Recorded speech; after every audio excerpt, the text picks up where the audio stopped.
এই যে ঘটনাটা প্রথমে শুরু করব এবং সেই ঘটনাটা হচ্ছে দিল্লির কোনো একটা জায়গার ঘটনা এবং দিল্লির সেই জায়গা কোনো একটা লোকের ঘটনা।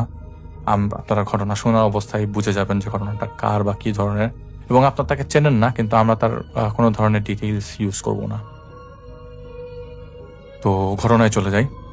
সেদিন ঘুম থেকে তিনি আনুমানিক রাত 3টায় ওঠেন, যার ঘটনা বলছি। তিনি উঠেই তিনি বসে পড়েন।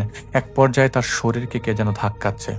এই এই এটা তিনি বুঝতে পারছিলেন এবং চারিপাশে তাকালেন, কিন্তু কেউ ওই মুহূর্তে ছিল না। তিনি আশেপাশে দেখলেন আবছা আলোতে কাউকে দেখা যাচ্ছে না, কিন্তু কে জানি ধাক্কাচ্ছে তাকে পেছন থেকে। বন্ধ ঘরের দেয়ালে চারিপাশে ফিস ফিস টাইপের শব্দ প্রতিধ্বনিত হচ্ছে এবং উনি শুনতে পাচ্ছে স্পষ্ট। এই ঘটনাটা শুরু করার আগে আমি বলে নেই, যার ঘটনা আমি শেয়ার করবো তার নাম হচ্ছে অরবিন্দ এবং এটা একটা ছদ্মনাম। আমি ওনার অরিজিনাল নাম ব্যবহার করতে পারছি না। তার ছিল এক ছেলে এবং তার বয়স যখন 18 থেকে 20 বছর হবে, ওই সময়টায় তিনি যাবজ্জীবন সাজাপ্রাপ্ত হন। আসলে বলতে গেলে উনি একটু সাইকিক পেশেন্ট ছিল।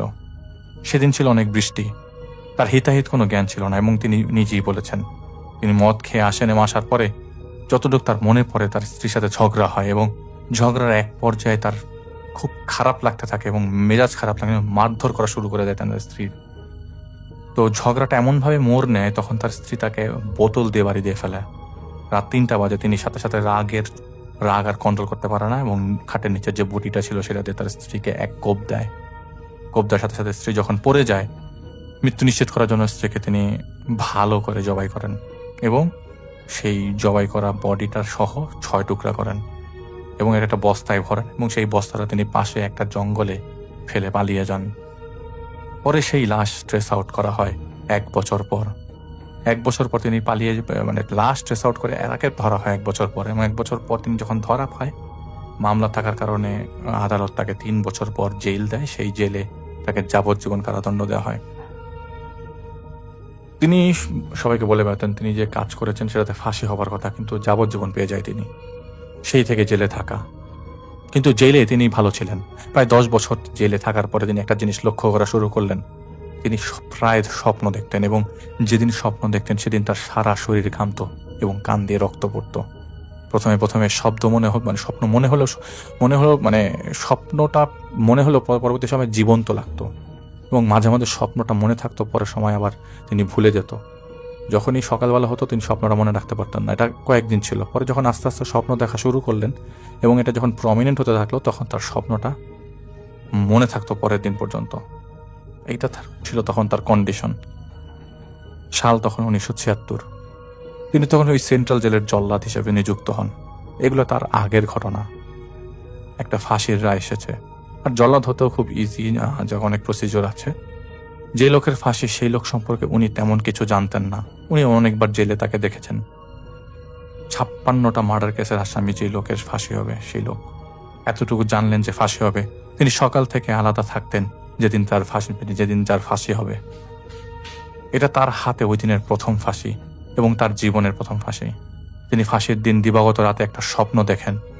তিনি স্পষ্ট দেখতে পান স্বপ্নে যে লোককে ফাঁসি দেবেন সেই লোকটা বলছে, তুইও বেশি দিন ভালো থাকবি না, আজ হয়তো আমার ফাঁসি হবে তোর হাতে, কিন্তু তুই প্রতিদিন জীবন্ত ফাঁসির কাঠগড়ায় দাঁড়াবি। তার ঘুম ভেঙে যায়, সারা শরীর ঘামছে কাঁপুনি দিয়ে এবং কান দিয়ে রক্ত আসছে। তিনি যার জীবনের প্রথম ফাঁসি দেবে সেদিন, তার সেদিন ভয় লাগছিল। সেদিন রাত 12টায় তিনি মঞ্চে যান। সেই লোকের ফাঁসি দেওয়ার আগে কালো কাপড় পরানোর সময় সেই লোক বলেছিল, তুইও কিন্তু কাঁদবি, তুইও কিন্তু হাসবি। তো তিনি তো কথার কোনো গুরুত্ব না দিয়ে সেই লাঠি টান দিয়ে দেন এবং টিপিক্যাল পদ্ধতিতে ঝুলে পড়ে সেই দেহ। তিনি জাস্ট এতটুকুই দেখলেন, একটা বিশাল বড় নিঃশ্বাসের মতো সাউন্ড নিচ থেকে উপরে উঠে গেল। সেই সাউন্ডটা আসলে কি, এটা এরকম কেন? আগে যদিও ওই নিচে রুমে তিনি আগে গিয়েছিলেন, সবকিছু চেক করেছেন ঠিকঠাক আছে কিনা, রশি ঠিক আছে কিনা, কিন্তু এ কি করে সম্ভব, এত বড় লম্বা নিঃশ্বাস? তিনি ওখানে পুলিশের লোকজন ছিল, আরো কয়েকজন সরকারি কর্মকর্তা ছিল, তাদেরকে জিজ্ঞেস করলো যে কাহিনী কি, আপনারা কি কোনো সাউন্ড পেয়েছেন? তখন সবাই বলল, না, আমরা তো কোনো সাউন্ড পাই নাই। মনে ছিল পাহাড় থেকে কাউকে ফেলে দেওয়া হয়েছে, এরকম কোনো একটা শব্দ। সেদিন রাতে তিনি ঘুমান, কোনো প্রবলেম হয় নাই। ঠিক পরের দিন ঘুম থেকে উঠে বসেন, তার নাক দিয়ে কান দিয়ে রক্ত পড়ছে এবং অনবরত রক্ত পড়ছে। হঠাৎ এক পুলিশের গার্ড দেখার পর তাকে মেডিকেলের কাছে নিয়ে যায় এবং মেডিকেলের লোক নিয়ে আসে এক্সেসিভ ব্লাড প্রেশারে পড়ে তিনি প্রায় সময়ই তার দেহর কারণে, তার বডির কারণে এক্সেসিভ ব্লাড প্রেশারে পড়তো। তার ওয়েট ছিল 175 কেজি। তারপর ডক্টর দেখে প্রেসক্রিপশন আসে এবং রীতিমতো অনেক দিন রেস্টে ছিলেন। যে কয়দিন রেস্টে ছিলেন সেখানে তিনি চিকিৎসা নিয়েছেন, ততদিন ভালো ছিলেন। এরপরে তিনি প্রায় স্বপ্ন দেখতেন, কোনো দিন মনে রাখতেন, কোনো দিন ভুলে যেতেন। সেদিন ছিল শীতের রাত, বাইরে বেশ বৃষ্টি, শীতের সময় বৃষ্টি। 1978 সাল। তিনি স্বপ্নে দেখেন তার ছেলেকে ফাঁসি দিচ্ছেন। তার ছেলে মঞ্চে যাচ্ছে এবং তাকে বলছে, বাবা আমাকে ফাঁসি দিও না, আমি কিছু করি নাই, এমন কেন করতে হয় বাবা, তুমি এই 2 হাতে আমার জানকে কিভাবে ঝুলিয়ে দিতে পারবে। তিনি ঘুমের মধ্যে কেঁদে ওঠে। ঘুম থেকে ওঠার পর সেই কান দিয়ে রক্ত, সেদিন হালকা রক্ত ছিল। তিনি কেয়ার করলেন না পরে, কারণ কোনো পেইন ছিল না। সেদিন আরেকটা ফাঁসি হবে। টাইমটা পরে জানানো হলো রাত 1টায় ফাঁসি হবে।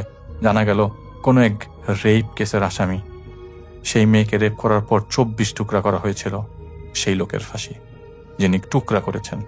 15 বছরের জেল তখন তার অতিবাহিত। তার মানে 1963 সাল থেকে তিনি জেলে ঢুকেন। সেই রেপিস্টের মাথায় বিশাল বড় একটা অংশ কাটা চিহ্নের দাগ। সেই দাগ খুব সহজে চেনা যায়, খুব সহজে এড়ানো যায় না। তিনি ঠিক রাত 1টায় ফাঁসি দেয় এবং ফাঁসি দেওয়ার পর এই লাশ নিতে কেউ আসে না। তো সৎকার করতে হবে, পড়াতে হবে, এটাকে পুড়িয়ে ফেলতে হবে। পরে গভর্নমেন্টের নিয়ম অনুযায়ী হয়তো করেছে, কিন্তু সেই লোকটা তার স্বপ্নে আসে এবং বলতে থাকে, তোর ছায়ার সাথে থাকবো আমি, তুই যেখানে যাবি সেখানে আমি যাব, তোকে আমি ছাড়ছি না। তিনি ঘুম থেকে ওঠেন এবং তার রুমের মধ্যে সেই ফাঁসি দেওয়া লোকটাকে দেখতে পান। পরের দিন চিৎকার করে চেঁচামেচি শুরু করে দেন এবং আবারও তার ব্লাড প্রেশার বেড়ে গেলে তিনি হসপিটালাইজ হয়ে যান সাথে সাথে। এরকম যেদিন ফাঁসি দিতেন তারপরে কয়েকদিন তার খুব খারাপ যেত। হয় তিনি স্বপ্নে দেখতেন, না হলে জেগে থাকতেন সারা রাত। 1989 সাল, সেদিন আরেকটা ফাঁসি হবে। এটাও গ্যাংরেপের কেস। সেটাতে যার ফাঁসি হবে সেই একই ফ্যামিলির সবাইকে খুন করেছিল। এবার তিনি ফাঁসি দেওয়ার আগে রাতের বেলা ভাত খাচ্ছে। খাওয়ার পর সেলে গভর্নমেন্টের লোক আসে এবং জানায় দেয় যে তাকে ফাঁসি দিতে হবে। তিনি রাতের বেলা ঘুম ভেঙে বসে থাকেন। জাগ্রত অবস্থায় তিনি দেখেন 5 জন মানুষ তার সেলের ভেতর। ওখান থেকে বয়স্ক এক লোক বলছে, তোমার হাতে আরেকজনের ফাঁসি হবে, ওকে মেরে ফেলো, ও যেন না বাঁচে। যার ফাঁসি হবে তার কথা বলছে। তিনি ভয়ে চিৎকার করতে থাকে। আশেপাশের লোকজন চিৎকার শুনে কাহিনী কি। পরে তিনি কাউকে কিছু বলতে পারলেন না, বলতে চাইলেন না। তার ভেতরে তিনি একজনের সাথে শেয়ার করেন তার পুরো বিষয়। তিনি বলেন, দেখো এই পূজা করে দেখতে পারো, তাকে বলা হয় যে তুমি পূজা করে দেখতে পারো, কোনো ফল যদি পাওয়া যায়, কিন্তু উনি কিছুই করেন না। ফাঁসি দেন এবং ফাঁসির পর থেকে কেন জানি তিনি আর ঘুমাতে পারতেন না। ঘুমাতে গেলে তিনি অনেক কিছু দেখতেন, তাই সজাগ থাকতেন এবং দিনের বেলা সেখানে একটা গাছ ছিল, ওটার নিচে ঘুমাইতেন। ওনার ঘটনা কালেক্ট করা হয় ওনার ছেলের কাছ থেকে। দিল্লির কোনো একটা জায়গার লোক তিনি। এই স্বপ্ন, এই ফিস নিয়ে প্রায় 40 বছর তিনি জেল কাটান। জল্লাদের কাজ ছিল, কয়েকবার জল্লাদের কাজ করেছেন তিনি। 2003 সালে তিনি জেল থেকে ছাড়া পান এবং 2005 সালে তিনি মৃত্যুবরণ করেন ব্রেন স্ট্রোক করেন দিনের বেলা। কিন্তু তিনি তার আগের দিন রাতের বেলা খুব চিৎকার করেছিল, বলেছিল, আমি কোনো মাফ পাচ্ছি না, আমাকে কেউ মাফ করছে না। তার ছেলে একটা পুরোহিতের কাছে বলেছিল যে ওনার বাবার সাইকোলজিক্যাল কিছু রোগ থাকবার কারণে এরকম হয়েছে। এটা হয়েছে নিজে খুন করার পর থেকে। কোনো ধরনের জাদুটোনা ওর কেউ কোনো ক্ষতি করেনি তাকে। তো তাদের ঘরে তাদের মধ্যে যে হিন্দুদের মধ্যে একটা জিনিস আছে যে গ্রহ নক্ষত্রের কথা, পরে সেগুলা তিনি আর শোনেন নাই। তো আমাকে যিনি ঘটনা শেয়ার করছেন তিনি ওই ছেলের কাছ থেকে ঘটনাটা কালেক্ট করেছিলেন।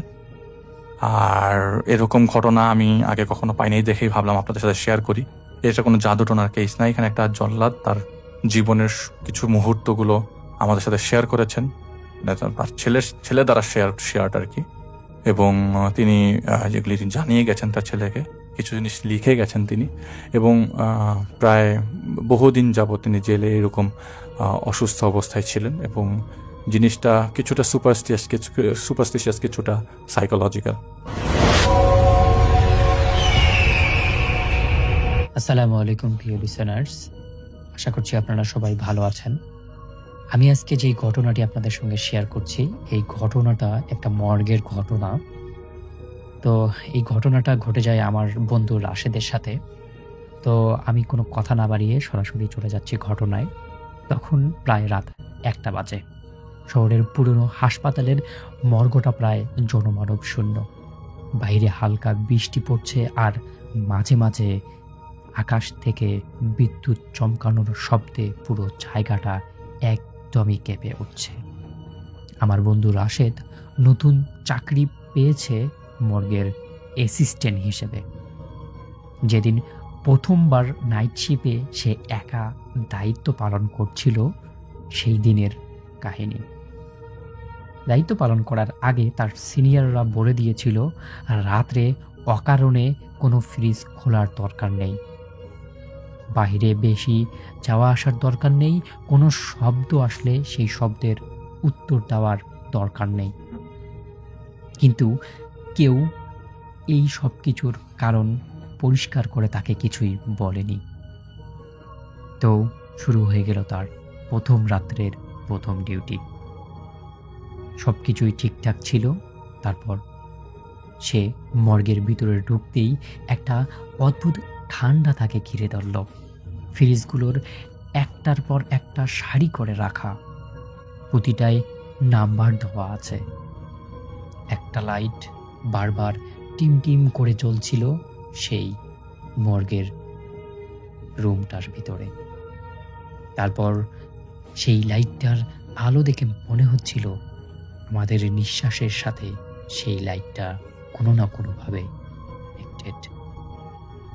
যাই হোক, রাশেদ তার কার্যক্রম শেষ করে নিজের মতোই শুরু করে দিল তার তদারকি। প্রত্যেকটা ফ্রিজ শুধুমাত্র বাহির থেকে দেখা শুরু করলো, কারণ তার যে সিনিয়ররা ছিল তারা সেই মর্গের কোনো ফ্রিজ খুলতে নিষেধ করেছে। তারপর সে হঠাৎ করেই শুনতে পেল টক টক টক টক টক টক রকমের একটা আওয়াজ। আওয়াজটা কোথা থেকে আসতেছে সে কোনোভাবেই খুঁজে পাচ্ছে না। খোঁজার চেষ্টা করলো যে আওয়াজটা কোথা থেকে আসছে, কিন্তু সে কোনোভাবেই আওয়াজের উৎস খুঁজে পাচ্ছে না। তারপর তার পিছনে হঠাৎ করে সে দেখতে পারল ১৩ নম্বর ফ্রিজটা থেকে এই আওয়াজটা আসছে। ১৩ নম্বর ফ্রিজটা ছিল তার খুবই কাছে। এটা শোনার পর রাশেদ একদম থম করে থেমে গেল। বুক ধড়ফড় করছে। সে নিজেকে বোঝালো হয়তো কোনো যান্ত্রিক সমস্যা হয়েছে, কারণ এটা তো মর্গের, এটা এরকম সমস্যা হতেই পারে। কিন্তু শব্দটা আবার আসলো। এবার যেন ভিতর থেকে কেউ দরজায় আঘাত করছে, এমনভাবে যেন সে অনেকটা তাড়াহুড়া করে এসে দরজার মধ্যে নক করছে। এবার রাশেদ তার হাত কাঁপতে কাঁপতে ঠিক সেই ১৩ নম্বর ফ্রিজের হ্যান্ডেলের দিকে এগাল। ঠিক তখনই পিছন থেকে কারো ফিস ফিস শব্দ তার কানের কাছে ভেসে আসলো। শব্দটা এমন, খুলো না। সে একদম থপ করে পিছনে ঘুরে দেখালো, কিন্তু সেখানে কেউ ছিল না। পুরো মর্গটাই একদম নিস্তব্ধ হয়ে আছে। আশেপাশে কেউ নেই, সেই আলোটা টিম টিম করে চলতেই আছে। তারপর ভয়ে তার গা একদমই ঠান্ডা হয়ে গেল। সে বুঝতে পারল না তার সঙ্গে এটা কি হচ্ছে।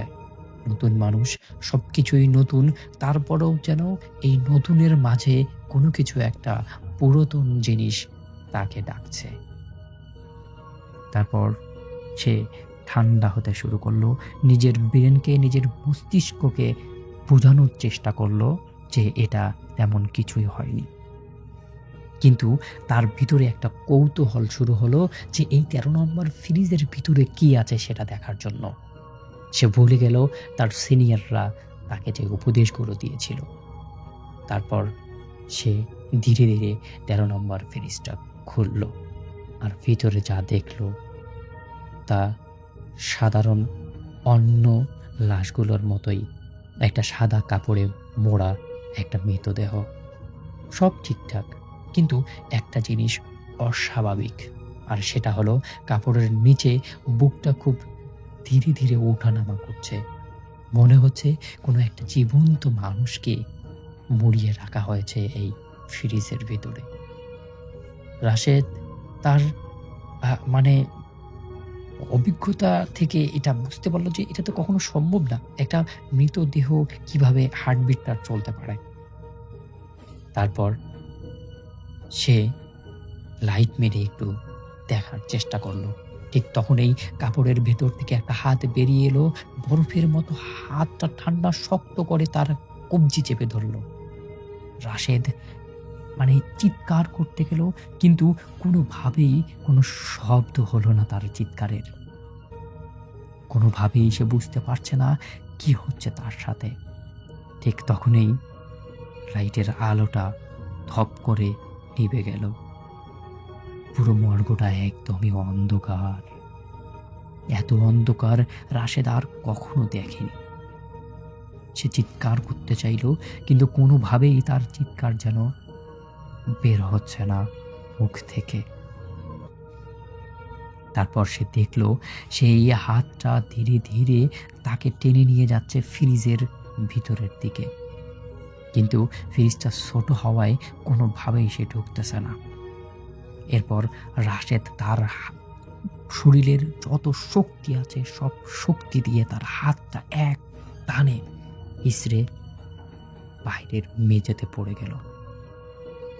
মেঝেতে পড়ে যাওয়ার সাথেই রাশেদ তার কোমরে হালকা ব্যথা পেল।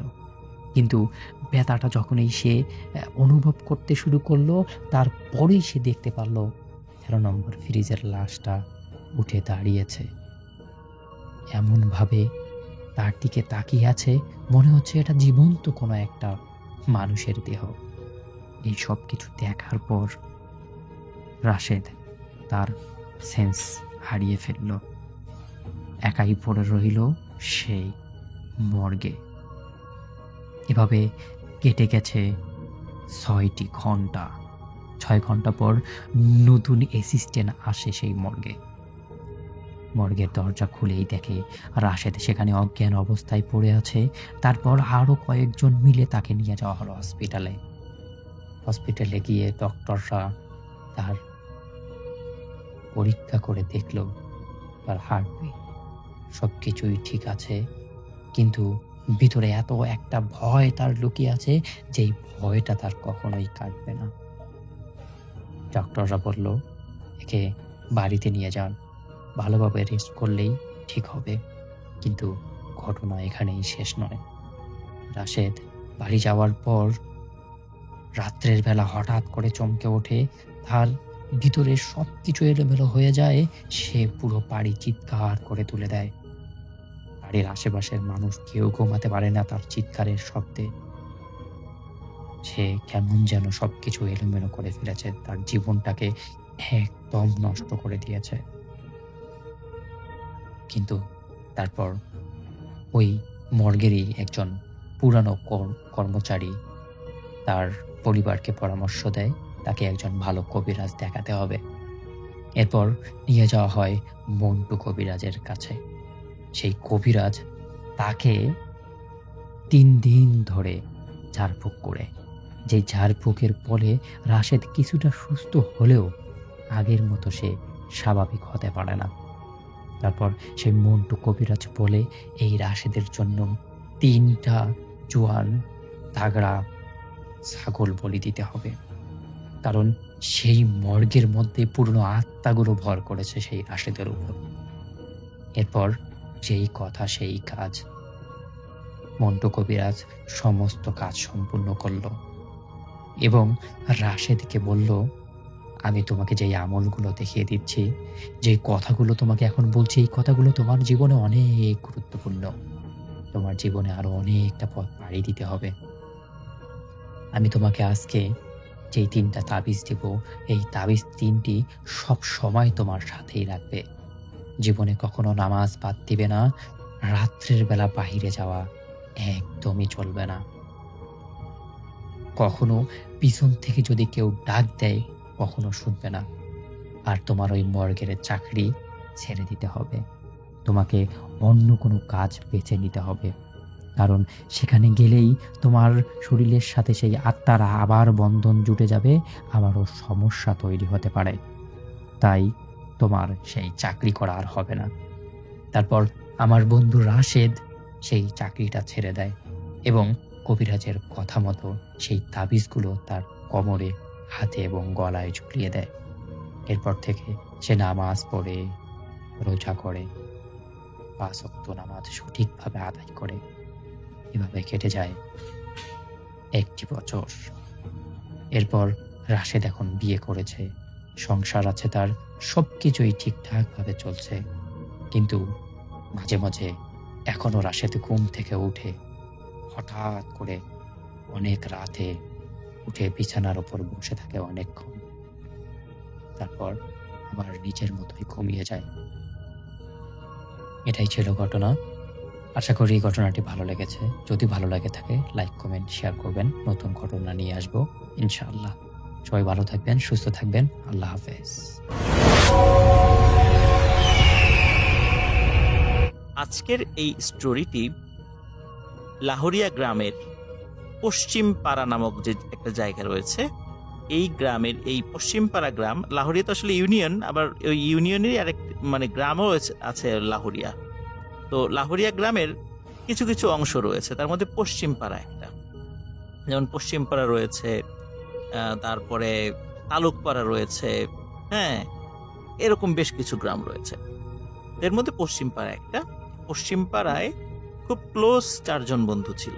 একজনের নাম হৃদয়, আরেকজন রমজান, আরেকজন রিয়াজ এবং আরেকজন তাজরুল। এর মধ্যে হৃদয় মাদ্রাসায় লেখাপড়া করতো, মানে আলিয়া মাদ্রাসা যেটা আর কি। রমজান ও রিয়াজ স্কুলে পড়তো, আর তাজরুল কিছু দূর লেখাপড়া করে সে লেখাপড়া ছেড়ে দিয়েছিল। তার চাচার একটি ডেকোরেটরের দোকান ছিল, সেই ডেকোরেটরের কাজ করত।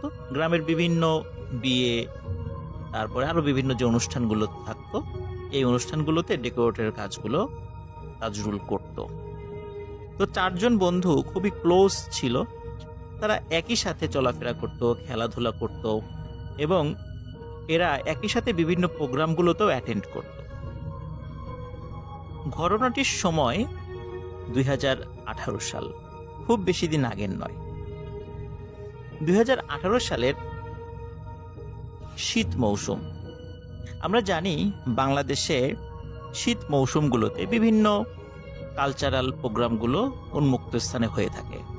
ধর্মীয় প্রোগ্রাম হয়, কালচারাল প্রোগ্রাম হয়, যেমন ওয়াজ মাহফিলগুলো আমাদের দেশে শীতকালে হয়ে থাকে। ঠিক এমন একটি ওয়াজ মাহফিলে যাওয়ার জন্য এই 4 জন বন্ধু সিদ্ধান্ত নেয়। এই ওয়াজ মাহফিলটি ছিল আরাজি মণ্ডল কাজী মাহফিল নামে সেটি পরিচিত আসলে ওখানে মানুষের কাছে, আরাজি মণ্ডল কাজী মাহফিল। এটি এই পশ্চিম পাড়া গ্রাম থেকে বেশ দূরে ছিল, পায়ে হেঁটে যেতে প্রায় 1.5 ঘন্টা সময় লাগত। তাজরুল, হৃদয়, রমজান ও রিয়াজকে বলে যে তারা ওই মাহফিলে যেতে চায়। স্বাভাবিকভাবে তারাও রাজি হয়। রাত 8টার পরে তারা মাহফিলের উদ্দেশ্যে বাড়ি থেকে সবাই বের হয়। যেতে যেতে হঠাৎ তাজরুল বলে যে, এই আমরা যে পথ দিয়ে যাচ্ছি, এখান দিয়ে যেতে তো অনেক সময় লাগবে। তো আর একটা বিষয়, সেটা হচ্ছে যে আমরা যেই মাহফিলে যাব, ওই মাহফিল ছাড়াও আর একটা মাহফিল আছে, সেটি হচ্ছে কামারপাড়া নামক একটা জায়গায়। তো অনেকটা পাশাপাশি আর কি। তো আরাজি মণ্ডল কাজীর মাহফিল এবং কামারপাড়ার ওয়াজ মাহফিলের একটু পার্থক্য ছিল, সেটা হচ্ছে যে ওখানে মাহফিলের পাশাপাশি ইসলামী সঙ্গীতানুষ্ঠানের একটা আয়োজন ছিল। তো ওরা সিদ্ধান্ত নিল আরাজি মণ্ডল কাজীর মাহফিলে না গিয়ে তারা কামারপাড়া মাহফিলে যাবে। এখন কামারপাড়া মাহফিলে যেতেও কিন্তু বেশ দূরের পথ পাড়ি দিতে হবে। এমন সময় তাজরুল বলে যে এত দূরের পথ আমরা মাত্র 20 থেকে 25 মিনিটেই পাড়ি দিতে পারি খুব সহজেই। কিভাবে? আমরা ইছামতি বিলের মধ্য দিয়ে শর্টকাট রাস্তা দিয়ে যদি যাই, তাহলে খুব সহজেই অল্প সময়ে আমরা কামারপাড়া ওই মাহফিলে পৌঁছে যেতে পারব। তো ভালো কথা। সবাই একমত হয়। 4 বন্ধু ইছামতি বিলের মধ্য দিয়ে যেতে থাকে। আমরা জানি বর্ষাকালে বিলগুলো পানিতে টইটুম্বুর হয়ে থাকে, কিন্তু এরই ঠিক বিপরীত চিত্র দেখা যায় শীতকালে। বিলে তেমন কোনো পানি থাকে না বললেই চলে, আর তখন বিলগুলোতে বিভিন্ন খাদ্যশস্যের চাষ হয়, স্পেশালি ধান চাষ হয়। তো ইছামতি বিলে তখন চতুর্দিকে শুধু ধানের চাষ হয়েছে।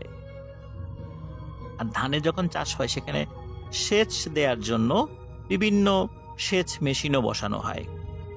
কোনোটি ইলেকট্রিসিটিতে চলে, কোনোটি তেলে চলে, অধিকাংশই তেলে চলে, কারণ ওখানে তো আসলে পার্মানেন্ট কারেন্টের খাম্বাগুলো থাকে না। এই জন্য ওই মেশিনগুলোর জন্য কিছু কিছু মেশিন ঘরও বিলের বিভিন্ন জায়গায় অস্থায়ীভাবে উঁচু করে তৈরি করা হয়। তো ওরা বিভিন্ন ধান ক্ষেতের মধ্য দিয়ে হেঁটে যাচ্ছিল, কারণ বিভিন্ন ধান ক্ষেতের মধ্যে কিন্তু আমরা জানি যে আইল থাকে, এক একটা জায়গায় এক এক নাম থাকে। ওরা ওই আইলের মধ্য দিয়ে আস্তে আস্তে হেঁটে যাচ্ছিল।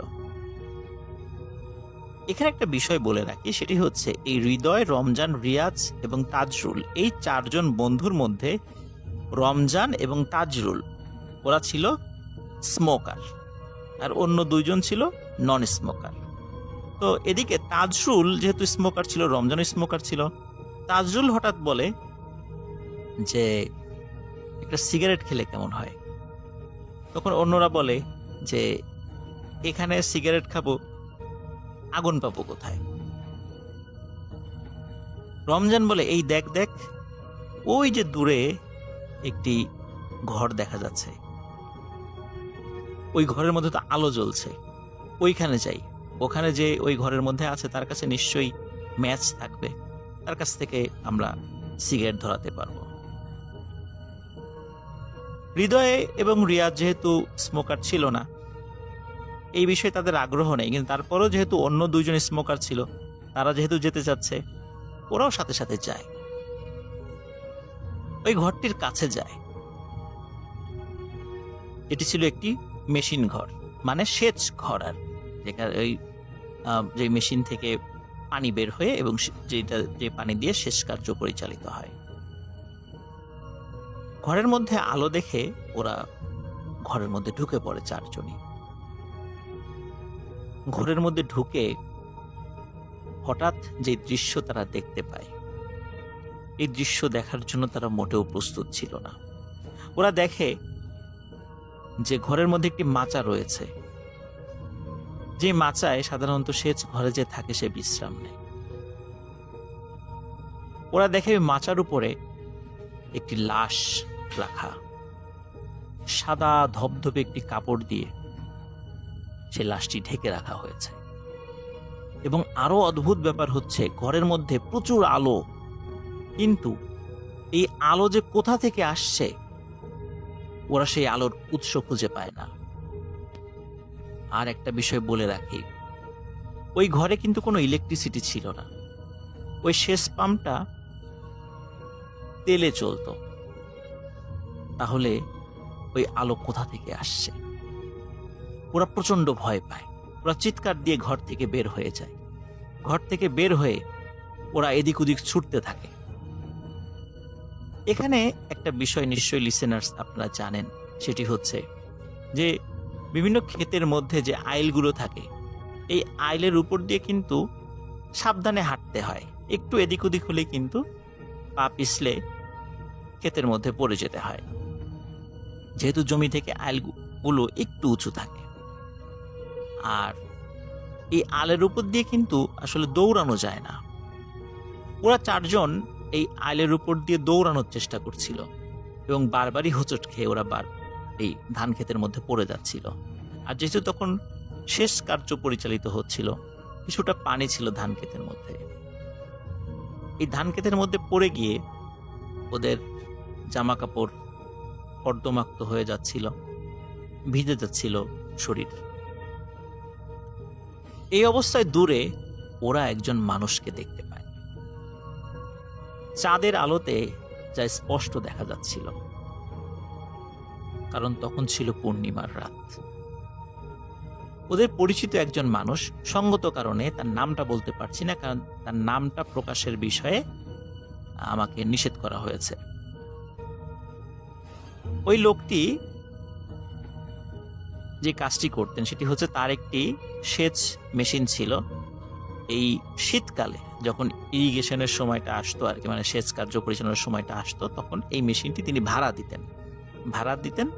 এবং ভাড়া দেওয়ার ফলে যেটা হতো সেটা হচ্ছে যে ওই যেই সমস্ত ক্ষেতগুলোতে তিনি মেশিনটা ভাড়া দিতেন, সেই ক্ষেতের ফসলের কিছু অংশ উনি পেতেন। একটা সময় উনি কৃষি কাজ করতেন, কিন্তু একটা অ্যাক্সিডেন্টে তার পা হারানোর কারণে উনি ভারী কোনো কাজ করতে পারতেন না, যার ফলে উনি এই সেচ যে মেশিনটা, এটি ভাড়ার কাজটাই করতে থাকেন। তো দূর থেকে যখন তাকে ওরা চারজন দেখতে পায়, তখন ওরা বলে, এই আমাদের পরিচিত ওই ভাই, আচ্ছা চল তাড়াতাড়ি তার কাছে যাই, গিয়ে বিষয়টা বলি। তো ওরা চারজনই দেখে যে হ্যাঁ, দূরে স্ক্র্যাচের উপর ভর দিয়ে তিনি হাঁটাহাঁটি করছেন।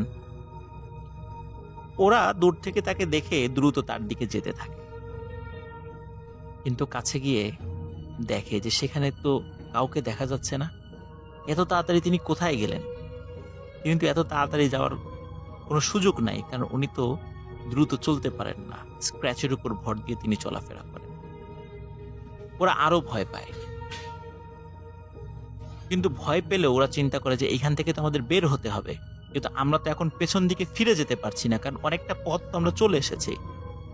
আমরা যেই দিকে যাচ্ছিলাম কামারপাড়া, আমাদেরকে ওদিকেই যেতে হবে। তখন তারা চারজন মিলে এই সিদ্ধান্ত নেয় যে আমরা কামারপাড়ার দিকেই যাব। এখন আমরা পেছন দিকে ফিরে যেতে চাইলে আরো ভয়ানক ঘটনা আমাদের সাথে ঘটতে পারে। তখন ওরা একটি পথ নির্দিষ্ট করে নেয়, যেটা ওদের কাছে মনে হয়েছিল যে এই দিকেই কামারপাড়া।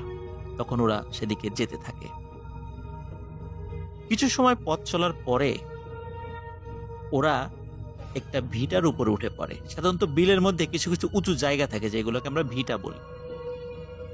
ওই ভিটায় অনেক বড় বড় কাশফুল বা কাশবন ছিল আর কি, সাদা সাদা কাশফুল সেখানে ফুটেছিল। ওরা এই ভিটার উপর উঠে পড়ে। এই কাশ ফুলগুলো এতটাই বড় হয়েছিল যে ওরা ওর মধ্যে ঢুকে একজন আরেকজনকে হারিয়ে ফেলে। কিন্তু কিছু সময়ের মধ্যেই তারা নিজেরা নিজেদেরকে একত্র করে ফেলে। তো ওরা চিন্তা করে, কি ব্যাপার, আমরা হঠাৎ এইখানে চলে আসলাম কেন? কিছুই তো বুঝতে পারছি না। আমাদের তো এইদিকে আসার কথা না, আমরা ভিটার উপরে কেন উঠলাম? ওরা কিছুই বুঝতে পারে না। ওরা এই বিষয়টা বুঝতে না পারলেও আর একটা বিষয় কিন্তু তারা বুঝতে পারে, যে ওরা যেই জায়গাটাতে এসে পড়েছে ওটা আসলে একটা শ্মশান। কারণ হচ্ছে, বর্ষাকালে যখন চতুর্দিকে তলিয়ে যায়, তখন সনাতন ধর্মাবলম্বীরা তাদের মৃতদেহগুলো পোড়ানোর জন্য উঁচু জায়গায় দাহ করে থাকে। বিলের মধ্যে সাধারণত এরকম কিছু উঁচু জায়গা থাকে, সেটা বাংলাদেশের অনেক জায়গাতেই আছে। ওরা সেখানে বিভিন্ন কাঠ, কয়লা, এই জিনিসগুলো দেখতে পায়। ওরা বুঝতে পারে ওরা শ্মশানে চলে এসেছে। ওরা দ্রুত চারজনই সেখান থেকে নেমে যায়। নেমে গিয়ে আবার কামারপাড়ার দিকে যেতে থাকে। অল্প কিছু সময় পথ চলার পর আবার তারা নিজেদেরকে আবিষ্কার করে ওই ভিটার উপরে, সেই কাশবনের মধ্যে। ওরা বলে, কি ব্যাপার, আমরা আবার এখানে কিভাবে ফিরে আসলাম? ওরা আবার সেখান থেকে নেমে যায়, নেমে আবার হাঁটতে থাকে।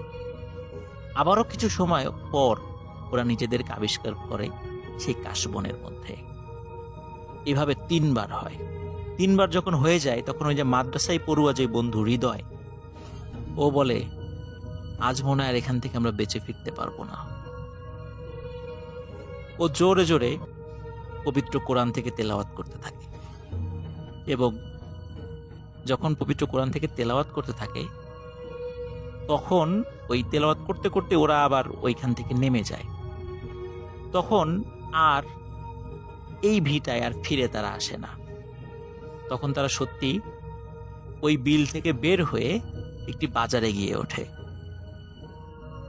ওই বাজারে যাওয়ার পর ওরা পথ খুঁজে পায়, এবং সেই কামারপাড়া মাহফিল প্যান্ডেলে তারা চলে যায়। কিন্তু মাহফিলে প্যান্ডেলে গিয়ে দেখে এ কি, মাহফিল তো শেষ। ওরা বলে কি ব্যাপার, মাহফিল কি হলো? ওখানকার লোকজন বলে যারা প্যান্ডেলের দায়িত্বে ছিল, দেখে প্যান্ডেল খুলে গুছাচ্ছে, বলে মাহফিল তো শেষ। বলে মাহফিল শেষ মানে এখন কয়টা বাজে? তখন ওই লোকগুলো বলে তোমাদের কি মাথা খারাপ, এখন রাত বাজে 2:30। এত সময় পর্যন্ত কি মাহফিল চলে? কিছু সময় পরে তো, আর ঘন্টাখানেক পরে তো ফজরের আজান দিবে। ওরা বলে রাত 8টার পরে বের হইলাম, বড় জোর ঘন্টাখানেক সময় পার হওয়ার কথা, কিন্তু এই সময়ের মধ্যে এত কিছু কিভাবে ঘটলো, আর এত সময় আমরা কোথায় ছিলাম? কিছুতেই ওরা হিসাব মিলাতে পারে না। এদিকে তাদের শরীরে কাদা টাদা লেগে মানে ভয়াবহ অবস্থা, আর এত ছোটাছুটির কারণে ওদের ক্ষুধাও লেগেছিল খুব। কিন্তু মাহফিল যেহেতু শেষ, সাধারণত এই সমস্ত গণজমায়েত যে জায়গাগুলোতে হয় সেখানে কিছু ছোট ছোট খাবারের দোকানও বসে, এটা আমরা জানি। অধিকাংশ দোকানগুলোই তখন চলে গিয়েছিল। 2টো খাবারের দোকান শুধু খোলা ছিল, একটা হচ্ছে ঝালমুড়ি, আর একটা হচ্ছে পাঁপড় ভাজা। গ্রামে পাঁপড় ভাজা থাকে, অনেকেই খেয়েছেন, যারা গল্প শুনছেন তারা অনেকে হয়তো পাঁপড় ভাজা খেয়ে থাকবেন। ওরা প্রচন্ড ক্ষুধায় বাধ্য হয়ে বেশি করে ঝালমুড়ি এবং পাঁপড় ভাজা খায়, এবং তারা সেখান থেকে বাড়ির পথে ফিরতে থাকে। এখানে একটা বিষয়, সেটি হচ্ছে বাড়ির পথে ফেরার সময় ওরা কিন্তু আর ইছামতি বিলের মধ্য দিয়ে যায় নাই। ওরা তখন গ্রামের মধ্য দিয়ে যে রাস্তা, সেই রাস্তাটি ধরে। হোক সময় বেশি লাগুক, কোনো সমস্যা নেই, আবার বিপদে তারা পড়তে চায় না। তখন ওই 1.5 ঘন্টার পথ দিয়েই তারা আগাতে থাকে। গ্রামের পথ দিয়ে আসার সময় বেশ কয়েকটি হন্টেড প্লেস তাদেরকে অতিক্রম করতে হবে। প্রথমত, ওই পথ দিয়ে আসার সময় একটি আরেকটা গ্রাম, যে গ্রামের নাম হচ্ছে কল্যাণপুর। এই কল্যাণপুর এরিয়াটা সনাতন ধর্মাবলম্বীরা সেখানে তারা বেশি ছিলেন। তো এই কল্যাণপুর পার হওয়ার সময় একটি শ্মশান পাড়ি দিয়ে আসতে হবে। তারা শ্মশান পাড়ি দিয়ে আসে, কোনো সমস্যা হয় না, কোনো ভয়ানক ঘটনাও তাদের সাথে ঘটে না। আরো কিছু পথ এগিয়ে আসার পর একটি হন্টেড পরিত্যক্ত পুরাতন জমিদার বাড়ি পাড়ি দিতে হবে, সেটাও তারা দিয়ে আসে, কোনো সমস্যা হয় না। এরপরে বহু প্রাচীন একটি বটগাছ পাড়ি দিতে হবে, সেটিতেও কোনো সমস্যা হয় না। কিন্তু তারপরে আরেকটি ছোট গ্রাম, এটাকে পাড়া বলে সাধারণত, ক্ষুদ্র গ্রাম আর কি। এই গ্রামের নাম ছিল তালুক পাড়া। এই তালুক পাড়া দিয়ে তারা যখন আসছিল, তখন আসার পথে একটি ছোটখাটো একটি বাঁশঝাড় পাড়ি দিতে হবে। ওই সময় যে তাজরুল নামে যে ছেলেটি ছিল, যে ডেকোরেটরের কাজ করত, লেখাপড়া ছেড়ে দিয়েছিল, যে সে মানে ওইখানে এসে তার মাথায় একটা মানে দুষ্টু বুদ্ধি খেলে এবং তার মধ্যে সাহস সঞ্চারিত হয়। তখন এই তাজরুল কিছু কটাক্ষ করে কথা বলে। তাজরুল বুঝতে পারে একটু আগে তারা বিপদে পড়েছিল, কিন্তু বিপদে পড়লেও কোনো দুষ্টু জিনপরি তাদের কোনো ক্ষতি করতে পারেনি। এখন যেহেতু একদম বাড়ির কাছে চলে এসেছে, কারণ এই বাঁশঝাড় পাড়ি দিলেই পশ্চিম পাড়া ওদের মানে প্রত্যেকের বাড়ি। তখন তাজরুল বলে যে এই তোরা মানে যারা আছিস সেখানে, তোরা আমাদের কেউ কোনো ক্ষতি করতে পারবি না, বিশেষ করে আমাকে তো পারবেই না, কারণ আমি অনেক দুষ্টু জিনপরিদের সাথে মোকাবেলা করেছি, কেউ আমার সাথে পারে নাই, আর আমি আমার শরীর বন্ধ করে রেখেছি, তোরা আমার কোনো ক্ষতিই করতে পারবি না, যদি সাহস থাকে তো আমার সামনে আয়। এই ধরনের মানে কথাবার্তা, কটাক্ষ করে কথাবার্তাগুলো বলে তাজরুল। যখনই এই কথাগুলো বলেছে, ওরা প্রত্যেকেই ভয়ানক একটি ব্যাপার লক্ষ্য করে। কালবৈশাখী ঝড়ের মতো ভয়ানক ঝড় শুরু হয়ে যায় ওই বাঁশ ঝাড়ের মধ্যে, অথচ ওই বাঁশঝাড়ের পাশে অন্য যে গাছগুলো ছিল সেই গাছের পাতাও কিন্তু নড়ছিল না, শুধু ওই জায়গাটাতেই এই সমস্যা হচ্ছিল। ওরা চারজনই বুঝতে পারে আরেকটি বিপদের মুখোমুখি তারা হতে যাচ্ছে।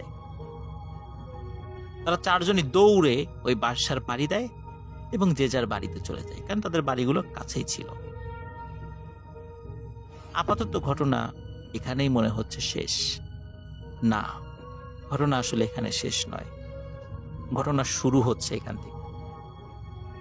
ওই রাতে ওরা বাড়িতে ফিরে যায়। পরের দিন এই চারজন তাদের পরিবারের সদস্যদেরকে কেউ কিচ্ছু বলে না। যদি পরিবারের সদস্যরা বকাঝকা করে, এই কারণে ওরা নিজেদের পরিবারের সাথে এই ঘটনাটি শেয়ার করে না, এবং এটি ছিল ওদের অনেক বড় একটি ভুল সিদ্ধান্ত। পরের দিন সকালে লাহোরিয়া বালিকা বিদ্যালয় নামে একটি স্কুল রয়েছে ওখানে। এই স্কুলে 3 জন বন্ধু পিকনিক করে, কারণ ওরা হৃদয়, রমজান, রিয়াজ এবং তাজরুল 4 বন্ধু। এর মধ্যে এই রমজান ওই পিকনিকে আসেনি। ওরা রাতে পিকনিক করে। এই পিকনিক করার পর এই তাজরুল, যে ছেলেটা, তাজরুল হৃদয় এবং রিয়াজকে একটা অফার করে। ওরা বলে যে পলাশবাজার নামে একটা জায়গা আছে, যেটা টাঙ্গাপাড়া ইউনিয়নের মধ্যে পড়ে আর কি। হ্যাঁ, তো ওই পলাশবাজার টাঙ্গাপাড়া ইউনিয়নে একটি কনসার্ট হবে, চল আমরা ওই কনসার্টটা দেখতে চাই। তাজরুল হৃদয় এবং রিয়াজকে খুব পিড়াপিড়ি করে, যে কোনো মূল্যে এই কনসার্টে যেতেই হবে। কিন্তু হৃদয় এবং রিয়াজ নাছোড়বান্দা, বলে যে রমজান তো আসেনি, রমজানকে ছাড়া আমরা কনসার্টে যাব না। তাজরুল হৃদয় এবং রিয়াজকে কনসার্টে নিতে ব্যর্থ হয়। তাজরুল এই 2 বন্ধুর উপর খুব বিরক্ত হয়, রাগারাগিও করে, এবং সে তার বাড়িতে চলে যায়। এর পরের দিন আরেকটি ঘটনা। হৃদয়, যে ছেলেটি মাদ্রাসায় পড়ত, সে প্রতিদিন বিকাল 4টার সময় লাহোরিয়া পশ্চিমপাড়া প্রাইমারি স্কুল নামে একটি স্কুল রয়েছে, এই স্কুলে সে প্রাইভেট পড়ত। আর প্রাইভেট পড়ার জন্য সাধারণত 2:30 থেকে 3টার দিকে বাসা থেকে বের হয়ে যেত, কিছু সময় আগে ওই টিচারের কাছে চলে যেত। তো ওই দিক দিয়ে যাওয়ার সময় একটি জায়গা পড়ে, ওই জায়গায় একটি বাগান রয়েছে, স্থানীয়ভাবে সেটাকে আবুল খায়েরের বাগান বলে। এটা আসলে একটা শর্টকাট ওয়ে। তো হৃদয় ওই দিন ওই শর্টকাট ওয়ে দিয়ে লাহোরিয়া পশ্চিমপাড়া প্রাইমারি স্কুলে প্রাইভেট পড়তে যাচ্ছিল। ও যখন আবুল খায়ের বাগানের মধ্য দিয়ে যাচ্ছিল, তখন হঠাৎ দেখে তাজরুল অন্য 2-3টা ছেলের সাথে বসে তাস খেলছে। ওদের 4 বন্ধুরই কিন্তু আর একটা অভ্যাস ছিল, সেটা হলো এই তাস বা কার্ড খেলা। ওখানে কিন্তু শুধু তাজরুল ছিল, অন্য যারা ছিল রমজান, রিয়াজ, এরা কিন্তু ছিল না। দেখে তাজরুল অন্য কয়েকজনের সাথে মিলে তাস খেলছে। তখন বলে, কিরে তাজরুল, তুই এখানে এই বাগানের মধ্যে তাস খেলছিস? বলে, হ্যাঁ আমি এখানে তাস খেলছি, আয় তুইও বয় আমাদের সাথে। বলে, না না আমার প্রাইভেট আছে, আমি চলে যাবো। আরে প্রাইভেট তো সে 4টার সময়, আয় একটু বয়, একটু খেল, তারপর যা। তখন কি মনে করে হৃদয়ও তাদের সাথে বসে যায়, তাস খেলতে থাকে। ওরা আবার তাস খেলার সময় টাকা বাজি রেখে খেলত। 5 টাকা 10 টাকা করতে করতে হৃদয় প্রায় 50 টাকা জিতে যায়। হৃদয়ের মধ্যে লোভ লেগে যায়, কারণ ওই যে 5 টাকা 10 টাকা করে জিতছে, আস্তে আস্তে 50 টাকা হয়ে গেছে। এই 5 টাকা 10 টাকা জিততে জিততে ওর মনের ভিতরে যেহেতু লোভ সৃষ্টি হয়েছে, যেন দীর্ঘক্ষণ সে এই তাস খেলায় বুঁদ হয়ে থাকে। হঠাৎ আসরের আজান দিয়ে দেয়। শীতকালে সাধারণত 4টার দিকেই আসরের আজান দিয়ে দেয়, 3:45 4টা, আপনারা তো জানেন এটা। আসরের আজান যখন দিয়ে দেয়, তখন হৃদয়ের হঠাৎ সেন্স ফেরে। তখন বলে, এই আমার তো প্রাইভেট আছে 4টায়, আমাকে তো যেতে হবে। তাজরুল বলে, আরে একদিন প্রাইভেট না পড়লে কি হয়েছে? তখন হৃদয় বলে, না না আমাকে যেতে হবে, নাহলে কিন্তু স্যার আমার আব্বাকে বলে দেবে, আমার আব্বা খুব রাগারাগি করবে, আমাকে যেতেই হবে। তাজরুল বলে, আরে না তুই খেল, তুই তো ভালোই জিতছিলি, অনেক টাকাই তো তুই আমাদের কাছ থেকে জিতে গেলি, আরো কিছুক্ষণ খেল। তখন হৃদয় বলে, না না আমাকে প্রাইভেট পড়তে যেতেই হবে, আমি চলে যাব। তাজরুল অনেক জোরাজুরি করে, কিন্তু হৃদয় শোনে না, হৃদয় চলে যায়। বরঞ্চ তাজরুলের এই বিশেষভাবে জোরাজুরি হৃদয়ের কাছে অস্বস্তি লাগে। হৃদয় চলে যায় প্রাইভেট পড়তে। প্রাইভেট পড়ে ফিরে আসে সাধারণত সন্ধ্যার পরে। ওদের ওইখানেই আর কি, সন্ধ্যার পরে ওরা একটা দোকানে এসে একটু আড্ডা দেয়, চা খায়। ওই দোকানে ক্যারাম বোর্ড রয়েছে, সেখানে ক্যারাম বোর্ড খেলে। আমরা জানি যে গ্রামে যে সমস্ত চায়ের দোকানগুলো আমরা দেখেছি আগেও, এখনো কিছু আছে, দোকানগুলোতে টেলিভিশন রাখা থাকতো। টেলিভিশনে বা সিডি ডিভিডি গুলো থাকতো, সেখানে চালাতো, লোকজন বসে দেখতো। বা এখন ডিশ সংযোগ রয়েছে, মানুষ সংবাদ দেখে বা অন্যান্য অনেক কিছু দেখে। এতে মোটামুটি ওই দোকানের বেচা কেনা ভালোই হয় আর কি। তো ওই দোকানে শুধু ওরা না, আরো অনেকেই আসতো, আড্ডা দিত। এসা পর্যন্ত সাধারণত এশার নামাজ বাজান পর্যন্ত এরকম গল্পগুজব চলতো, তারপর সে যাওয়ার বাড়িতে চলে যেত। এমন একটি দোকানের নাম ছিল আলমগীরের দোকান। তো ওই আলমগীরের দোকানে সব বন্ধুরা প্রতিদিন বিকাল মানে সন্ধ্যার পরে এসে হাজির হতো। হৃদয় এসেছে, তারপরে রমজান এসেছে, তাজরুল এসেছে, কিন্তু একজন আসেনি, সেটি হচ্ছে রিয়াজ। এই রিয়াজ, ওদের যে বন্ধুটা, ছেলেটা, সে কিন্তু আসেনি। ওই দিন বাংলাদেশের সাথে অন্য একটি দেশের খেলা হচ্ছিল, ক্রিকেট খেলা। তখন হৃদয় বলে যে আজকে যদি বাংলাদেশ খেলায় যেতে, আমি তোদেরকে 25 টাকার কটকটি ভাজা খাওয়াবো। সাধারণত গ্রামে এক ধরনের মানে আটা ময়দা দিয়ে এক ধরনের খাবার তৈরি হয়, ভাজা হয়, এটাকে স্থানীয় ভাষায় কটকটি বলে। আপনারা অবশ্যই এই খাবারটার সাথে অনেকেই পরিচিত থাকবেন। তো তখন ওর অন্য বন্ধুরা বলে, এই তুই 25 টাকার আমাদের কটকটি খাওয়াবি, তুই টাকা পেলি কোথায়? তখন বলে, কেন টাকা পাবো কোথায়, আমার কাছে আজকে 50 টাকা আছে। বলে, 50 টাকা তুই কই পাইলি? তখন হৃদয় বলে যে আমি তো এই প্রাইভেট পড়তে যাচ্ছিলাম, তখন ওই আবুল খায়ের বাগানের মধ্যে দিয়ে যাচ্ছিলাম, তখন দেখি তাজরুল অন্য কয়েকজনের সাথে তাস খেলছে। আমি সেখানে বসে গেলাম, সেখানে ওই তাজরুলের সাথে খেলে আমি 50 টাকা জিতছি।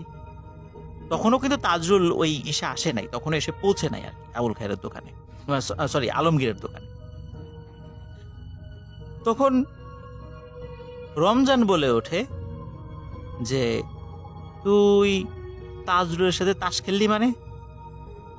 বলে, হ্যাঁ তাস খেলছি। তখন রমজান বলে, এটা হতেই পারে না। হৃদয় বলে, কেন হতে পারে না? বলে, আমরা তো সারাটা বিকাল একসাথে ফুটবল খেললাম তাজরুলের সাথে। তাজরুল এই সন্ধ্যার আগে বাড়িতে গেছে, ফুটবল খেলে ও গোসল করে এই যে এখনই চলে আসবে। হৃদয় বলে, না এটা হতেই পারে না, এই দেখ আমার কাছে টাকা, এই টাকাটা আমি জিতছি ওর সাথে তাস খেলে। তখন রমজান বলে যে না, তুই মিথ্যা বলতেছিস। হৃদয় এটা মানে না।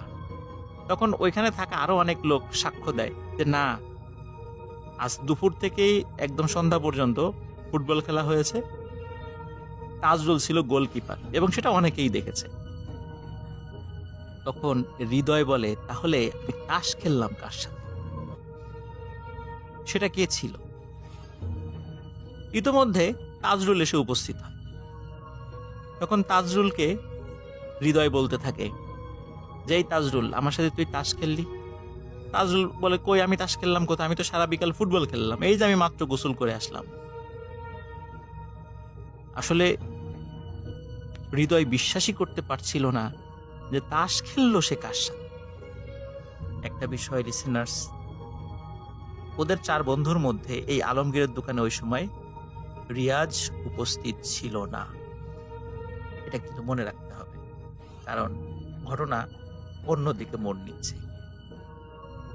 যাই হোক, কথা কাটাকাটির একটা পর্যায়ে রমজান বলে ওঠে, যাই হোক অনেক কথাই হয়েছে, এবার চলো আমরা একটু মজা করে আসি। কি মজা? বলে, পলাশবাজার টাঙ্গাপাড়া ইউনিয়নে আজকে কনসার্ট আছে, চলো কনসার্ট দেখতে যাই।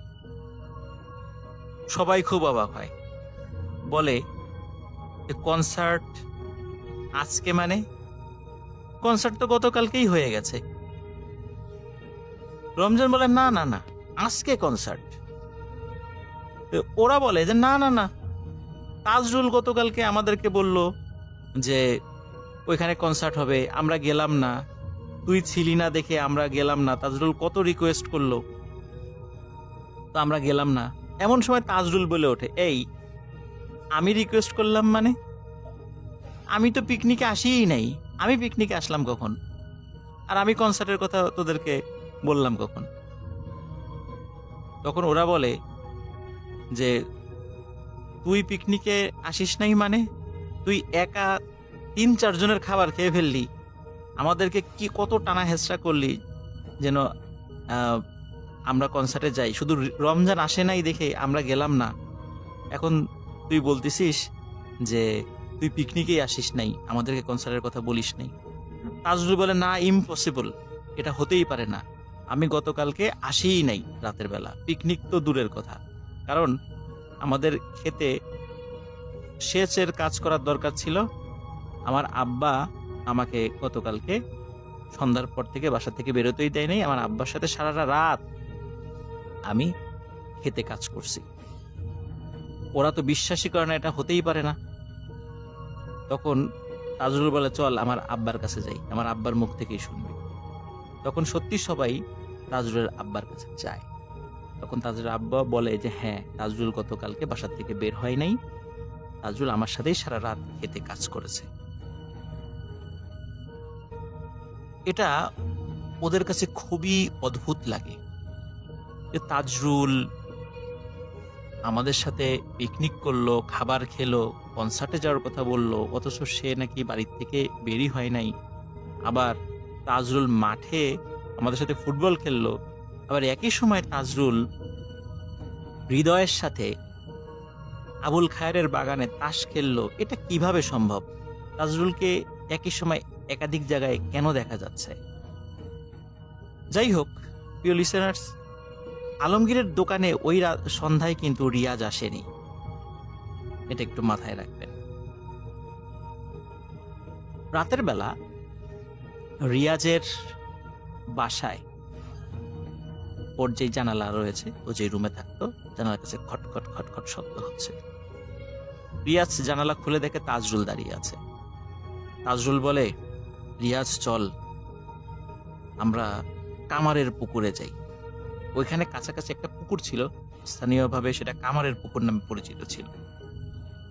তখন তাজরুল বলে চল কামারের পুকুরে যাই, ওখানে রাতের বেলা অনেকে চুপি চুপি মাছ ধরে, আমরা আজকে রাত্রে গিয়ে মাছ ধরবো। তখন রিয়াজ বলে ভালোই তো, অফারটা তো ভালোই, তো যাওয়াই যায়। কিন্তু রিয়াজ বলে যে তাজরুল তুই একটু দাঁড়া, আমি রমজানকে ডাক দিই। তখন তাজরুল বলে না না, রমজানকে ডাকতে হবে কেন, রমজান আসার দরকার নেই, শুধু তুই আর আমি যাব। রিয়াজ বলে না, রমজানও যাবে। রিয়াজ এবং রমজানের বাড়ি একদম পাশাপাশি ছিল। তখন রিয়াজ কি করে, রমজানকে ডাক দেয়, রমজান রমজান এইভাবে ডাকতে থাকে। তখন রিয়াজের ডাক শুনে রমজান বের হয়ে বলে যে রমজান চল আমরা কামারপাড়া পুকুরে যাই, মাছ ধরবো, তাজরুল আসছে। রমজান বলে তাজরুল? তাজরুল কোথায়? বলে এই তো আমার পাশে। যখনই রিয়াজ ঘাড় ঘুরিয়েছে দেখে সেখানে তাজরুল নেই। বলে তাজরুল তো এখানেই ছিল। তখনই সবাই বুঝতে পারে তাজরুলের সাথে নিশ্চয়ই কোনো সমস্যা রয়েছে, তা না হলে একই সময় তাজরুল একাধিক জায়গায় কিভাবে যাচ্ছে আর কেন এই অদ্ভুত ঘটনাগুলো ঘটছে। চারদিকে ছড়িয়ে যায় তাজরুলকে ভূতে ধরেছে, যার ফলে তাজরুলকে একই সময় একাধিক জায়গায় দেখা যাচ্ছে। যখন খবরটা চাউর হয়ে যায়, তখন তাজরুলের পরিবার থেকে কাছাকাছি একটি গ্রাম রয়েছে, ওই গ্রামের নাম হচ্ছে তৈলক্ষ্যপাড়া। ওই তৈলক্ষ্যপাড়ায় ইসলাম ফকির নামে ভালো একজন কবিরাজ রয়েছেন, উনি সাম্প্রতিক সময়ে মারা গেছেন, আল্লাহ তাকে বেস্ত নসিব করুন। তো ওই ইসলাম ফকির উনি অনেক ধরনের কবিরাজি কাজ জানতেন, ঝাড়ফুঁক করতেন, এক কথায় ওঝা বলতে যেটা বোঝায়। উনি প্রতি বৃহস্পতিবার উনি রুগী দেখতেন। তাজরুলকে নিয়ে যাওয়া হয়। ইসলাম ফকির তাজরুলকে দেখেই বলে, ওর উপর তো খুবই দুষ্ট পিশাচের নজর পড়েছে। ইসলাম ফকির সেই পিশাচকে হাজির করেন। সেই পিশাচ নিজের মুখেই অনেক কথা স্বীকার করে।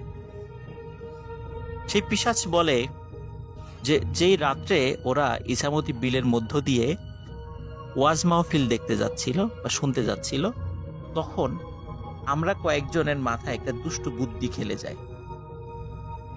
আমরা তখন ওদের 4 জনের পিছু নেই, ওদের বিভিন্নভাবে ভয় দেখাই।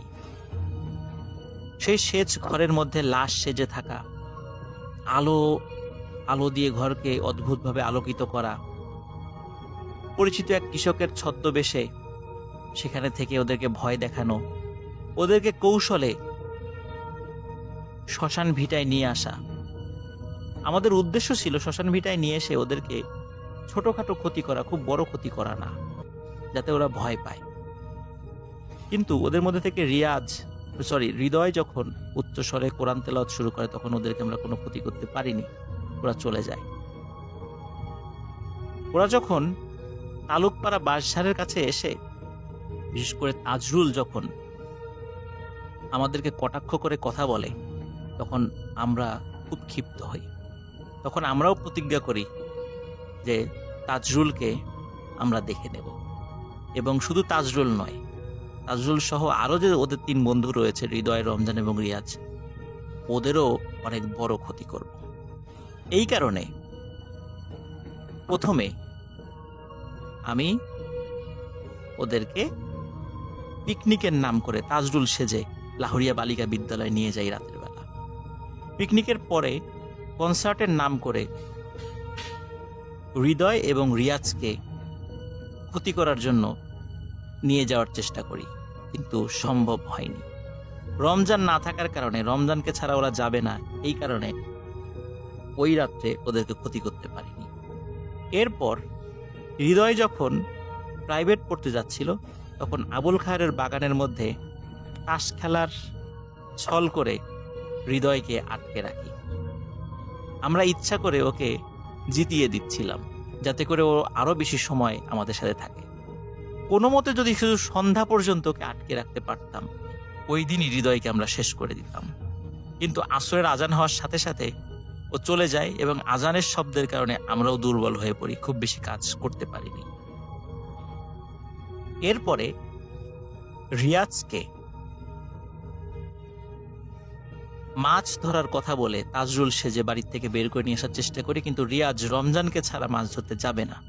রমজানকে যখন ডেকে নিয়ে আসে, তখনও আমরা চলে যেতে বাধ্য হই, তখনও আমরা ব্যর্থ হয়ে যাই।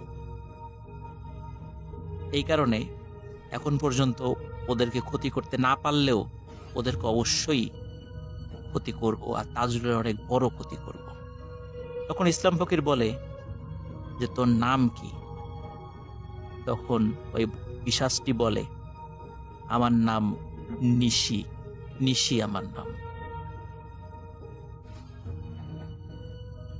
যাই হোক, ইসলাম ফকির তার রিচুয়াল করে অনেক কষ্টে নিশির হাত থেকে তাদেরকে আল্লাহর রহমতে রক্ষা করেন।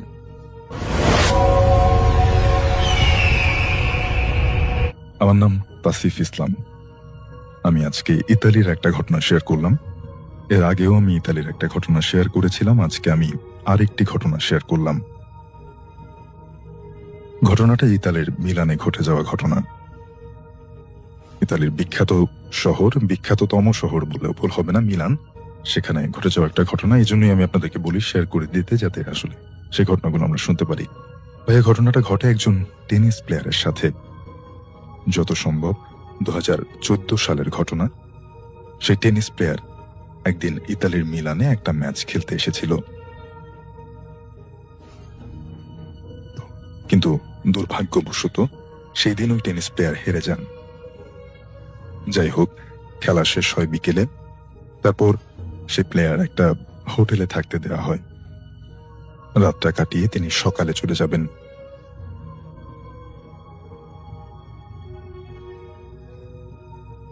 হোটেলে গিয়ে তিনি তার রুমে চলে গেলেন।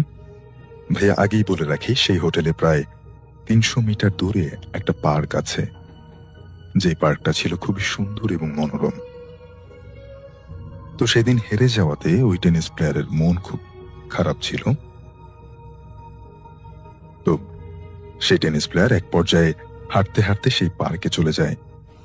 সেখানে তখন কোনো মানুষও ছিল না। রাত তখন প্রায় 11টার মতো।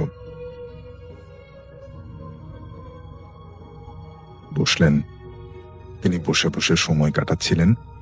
প্রায় 10 মিনিট পর হঠাৎ করে সেই প্লেয়ার দেখলেন তার সামনে দুইটা ছোট শিশু খেলা করছে। শিশু দুটোই ছিল ছেলে এবং তাদের বয়স আনুমানিক 6 বছর। সেই প্লেয়ার তখন এই দৃশ্য দেখে খুব অবাক হন, কারণ এত রাতে ছোট শিশু কোথা থেকে আসবে, তাও আবার এই নির্জন পার্কে। সে টেনিস প্লেয়ার তখন ভেবেছিল হয়তো কেউ তার শিশুদেরকে এখানে রেখে গেছে, আর না হয় এই দুইটা শিশুই হয়তো হারিয়ে গেছে। তিনি ভাবলেন যে এদের মা বাবা কেউ হয়তো এখানে আছে, তা না হলে এখানে এত রাতে শিশু কিভাবে আসবে। তাই সেই প্লেয়ার তখন খুঁজতে লাগলো যে কেউ এখানে আছে কিনা, কিন্তু সেখানে কেউ ছিল না। কাউকে না পেয়ে সেই টেনিস প্লেয়ার যখন ওই দুইটা শিশুকে খোঁজা শুরু করলো, তখন সেই দুইটা শিশুকেও আর পাওয়া গেল না। এবার তিনি একটু ভয় পেয়ে যান। একটু আগেই দুইটা বাচ্চা সেখানে ছিল, হঠাৎ করে কোথায় গেল? সেই প্লেয়ারের চোখ পড়লে তিনি দেখলেন একটা সাদা কাপড় পরা মহিলা এবং তার দুই পাশে সেই দুইটা শিশু দাঁড়িয়ে আছে। এই মহিলার একটা বিভৎস চেহারা এবং তার চোখ দুটি একদম লাল, এবং সেই শিশু দুইটার চেহারাও ছিল খুব বিকট। এই দৃশ্য দেখে সেই টেনিস প্লেয়ার খুবই ভয় পেয়ে যান। তিনি তখন দেখলেন সেই মহিলা একটা বিকট চিৎকার দিয়ে হঠাৎ অদৃশ্য হয়ে গেল। সেই টেনিস প্লেয়ার তখন এক দৌড় দিয়ে হোটেলে চলে যান। তারপর তিনি হোটেলের সবাইকে ঘটনা খুলে বললে সবাই জানায় ওই পার্কে প্রায় 9 বছর আগে, অর্থাৎ 2015 সালে, 2014 সালের ঘটনা এটি, সেখান থেকে 9 বছর আগে 2005 সালে একটা মহিলা এবং দুইটা ছোট শিশুকে ওই পার্কের একটা গাছে গলায় ফাঁস দেওয়া অবস্থায় পাওয়া যায়। ওই মহিলাটি নাকি ওই ছোট দুইটা শিশুর মা ছিল। এই মৃত্যুর কোনো কারণ জানা যায়নি, তবে ওই ঘটনার পর থেকেই নাকি ওই পার্কে মাঝে মাঝে একটা মহিলা এবং দুইটা ছোট শিশুকে রাতে ঘুরে বেড়াতে দেখা যায়, এবং মাঝে মাঝে নাকি ওই পার্ক থেকে অনেক জোরে আর্তনাদের শব্দ শোনা যায়। তবে এরা মানুষের কোনো ক্ষতি করে না। তো ভাইয়া, এটাই ছিল আমার ঘটনাটা একদমই সত্য। আমি ওই হোটেলের এক ওয়েটারের মুখ থেকে ঘটনাটা শুনেছি। ভালো লাগলে পড়ে শোনাবেন। আমি বিদায় নিচ্ছি, ভালো থাকবেন। আসসালামু আলাইকুম।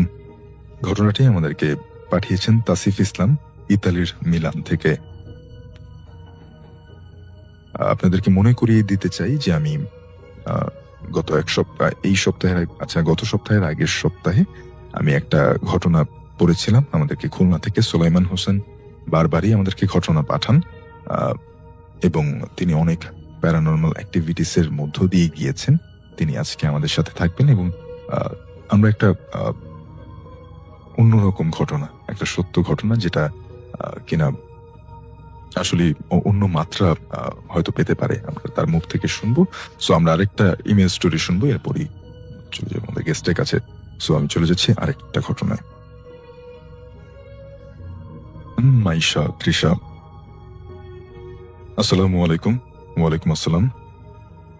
আশা করছি ভালো আছেন। আমি সরাসরি ঘটনায় চলে যাই। প্রথম ঘটনাটি আমার মেজ বোনকে নিয়ে।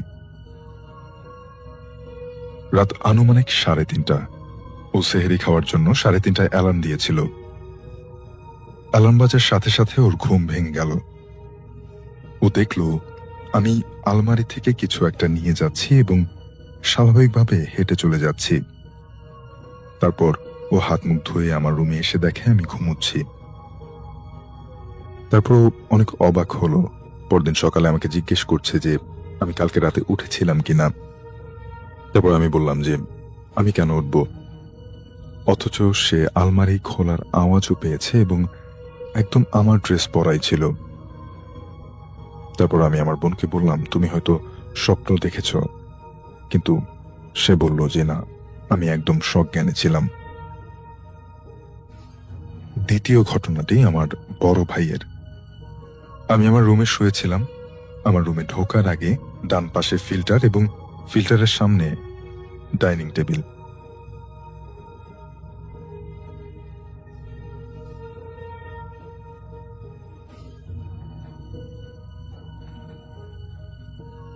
টেবিল এবং তার একটু পরে হাত ধোয়ার বেসিন আছে এবং বেসিনের উপরে একটা আয়না।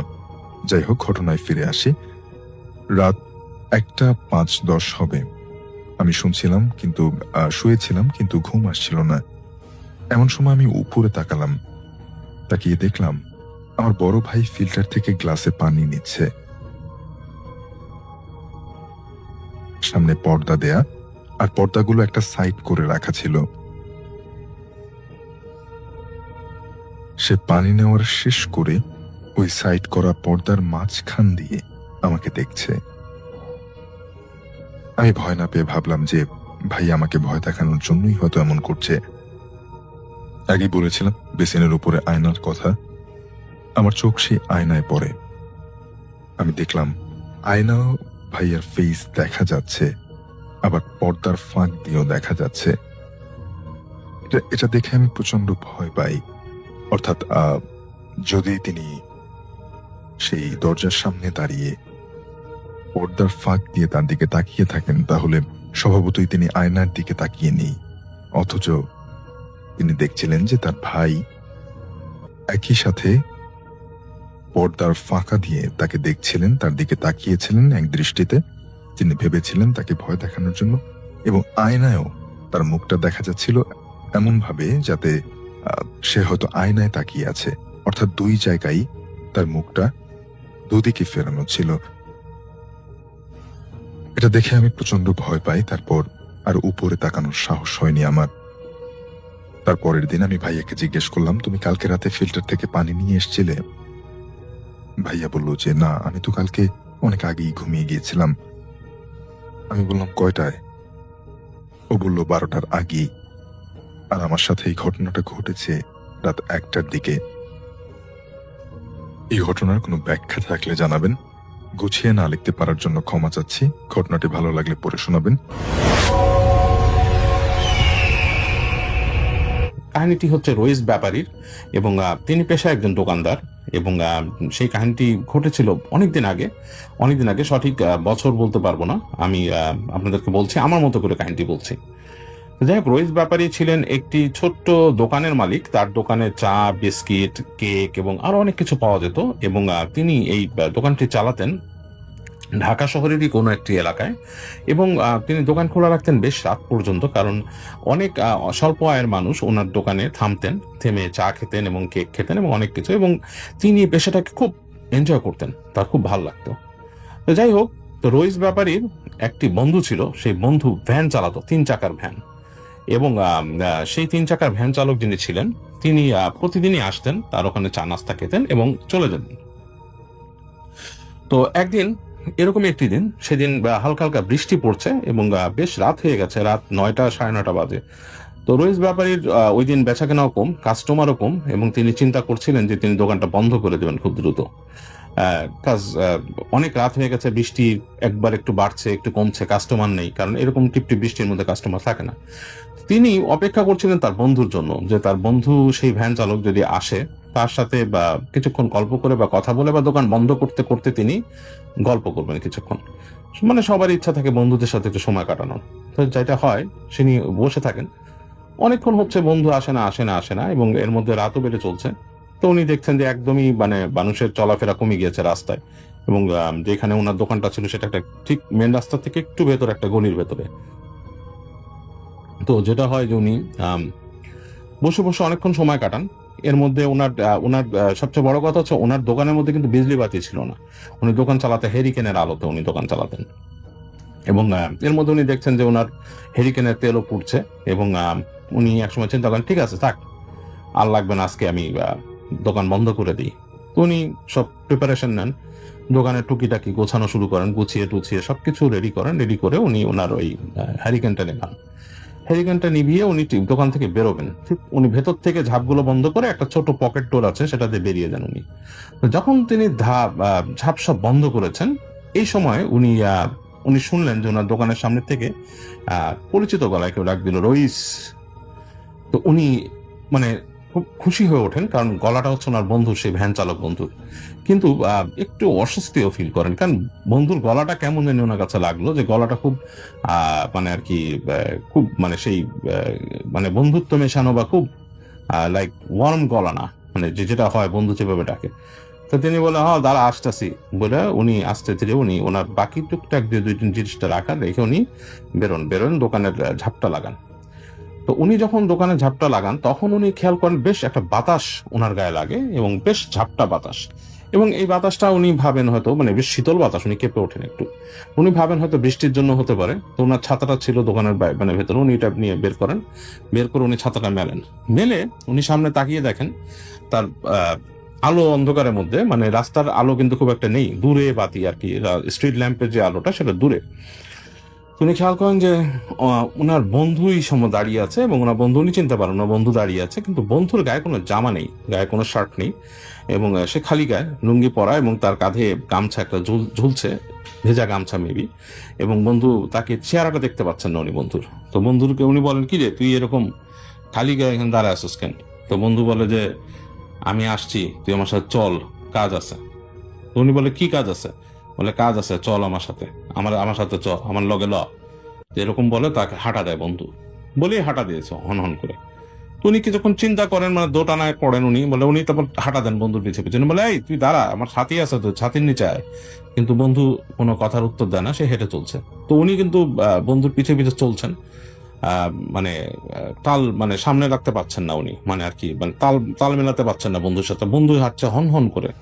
তো উনি একটু অবাক হন, উনি ভাবে যে এরকম হাঁটছে কিভাবে কি।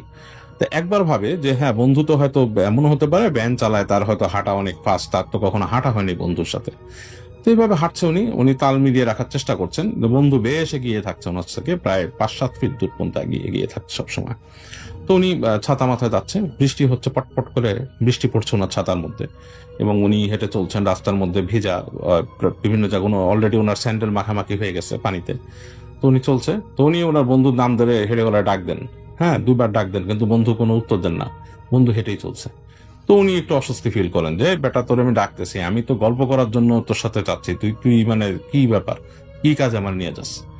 তো উনি আরো জোরে হাঁটার চেষ্টা করেন, কিন্তু হেঁটে বন্ধুর সাথে কুলাতে পারছেন না।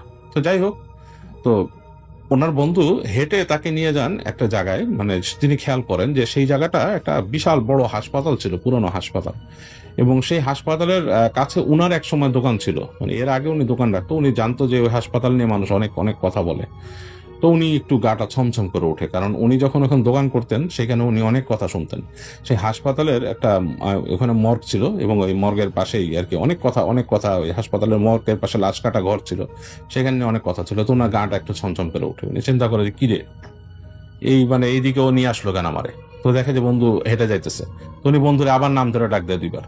তো দেখে মানে বন্ধু কোনো উত্তর দিচ্ছে না। তো উনি আরো জোরে হেঁটে বন্ধুর কাছাকাছি যাওয়ার চেষ্টা করে, এবং দেখে যে বন্ধু ঠিকই ওই হাসপাতালের সাইডে যে গেটটা আছে, যেটা দিয়ে ওরা ওইখানে ওই জানে যে যেখানে লাশ কাটা ঘর থাকে, সেদিকেই হেঁটে গেছে বন্ধুটা, ওদিক দিয়েই ঢুকে। তো উনিও সেই বন্ধুর সাথে সাথেই যায়, যে সে ওই দরজা যেটা আছে সেটা দিয়ে ওই বন্ধুর পিছিয়ে পিছিয়ে ঢুকে যায়। এবার উনি একটু চিন্তা করে যে কিরে ও হেঁটে কোন দিকে যাচ্ছে আমার নিয়ে।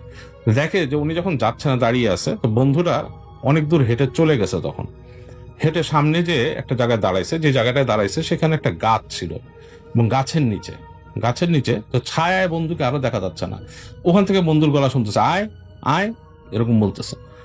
তো উনি আর কোনো কথা না বলে উনি আবার হাঁটা ধরে, উনি বন্ধুর দিকে হাঁটা ধরে। তো বন্ধুর দিকে হেঁটে যাচ্ছে, তো উনি কাছে আসতেছে, কিন্তু তো বেশ যখন হেঁটে হেঁটে হেঁটে হেঁটে কাছিয়ে যায়, তো বন্ধুর প্রায় কাছে চলে আসছে, উনি বুঝতে পারে যে এখানে বন্ধু দাঁড়ানো।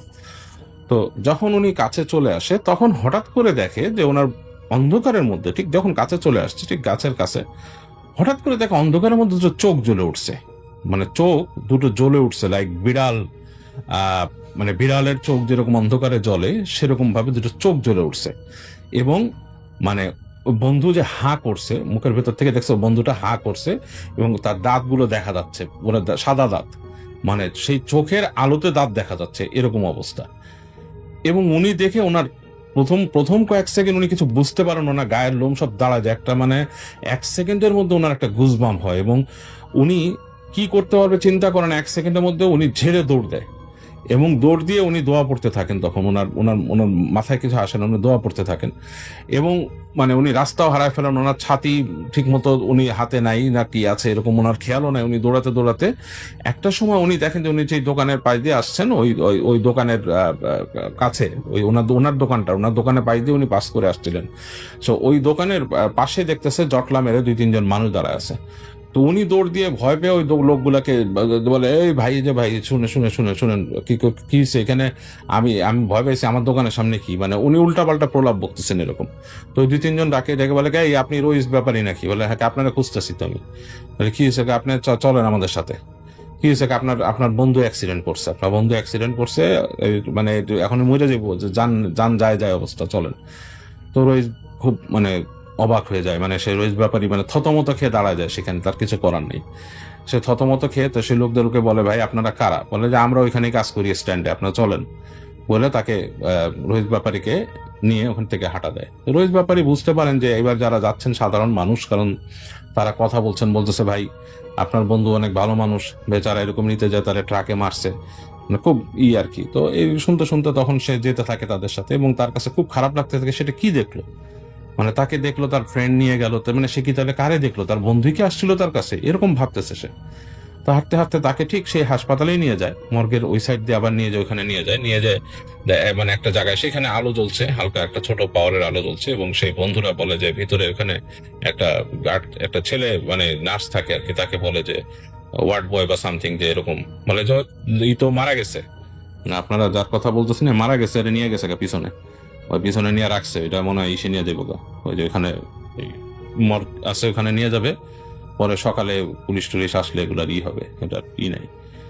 তো আলটিমেটলি তাদেরকে আর আসলে ওই সময় দেখতে দেয় না, রাতের বেলা লাশটা দেখতে পারে না সে, কিন্তু সে তখন প্রচন্ড রকমের একটা ধাক্কা খায়, মানসিকভাবে ধাক্কা খায় এবং সে খুব মানে ভয়ও আছে, তার একটা ভয় মিশ্রিত ব্যাপারও আছে এবং মনের কষ্টও আছে, দুইটাই তার মধ্যে করে। কারণ তো সেই বন্ধুর সাথে সে অনেক গল্প করতো, অনেক স্মৃতি তার মনে পড়ে এবং সে খুব মন ভাঙত। ওই লোকগুলো বলে, ভাই মন ঠান্ডা হন, কারণ ও কিন্তু বেশি কিছু বলতে পারে নাই, আপনার নাম বলছে আর বলছে যে ওখানে দোকান, এতটুকু বলতে পারছিল, বেচারা অনেক আঘাত পাইছে মাথার মধ্যে।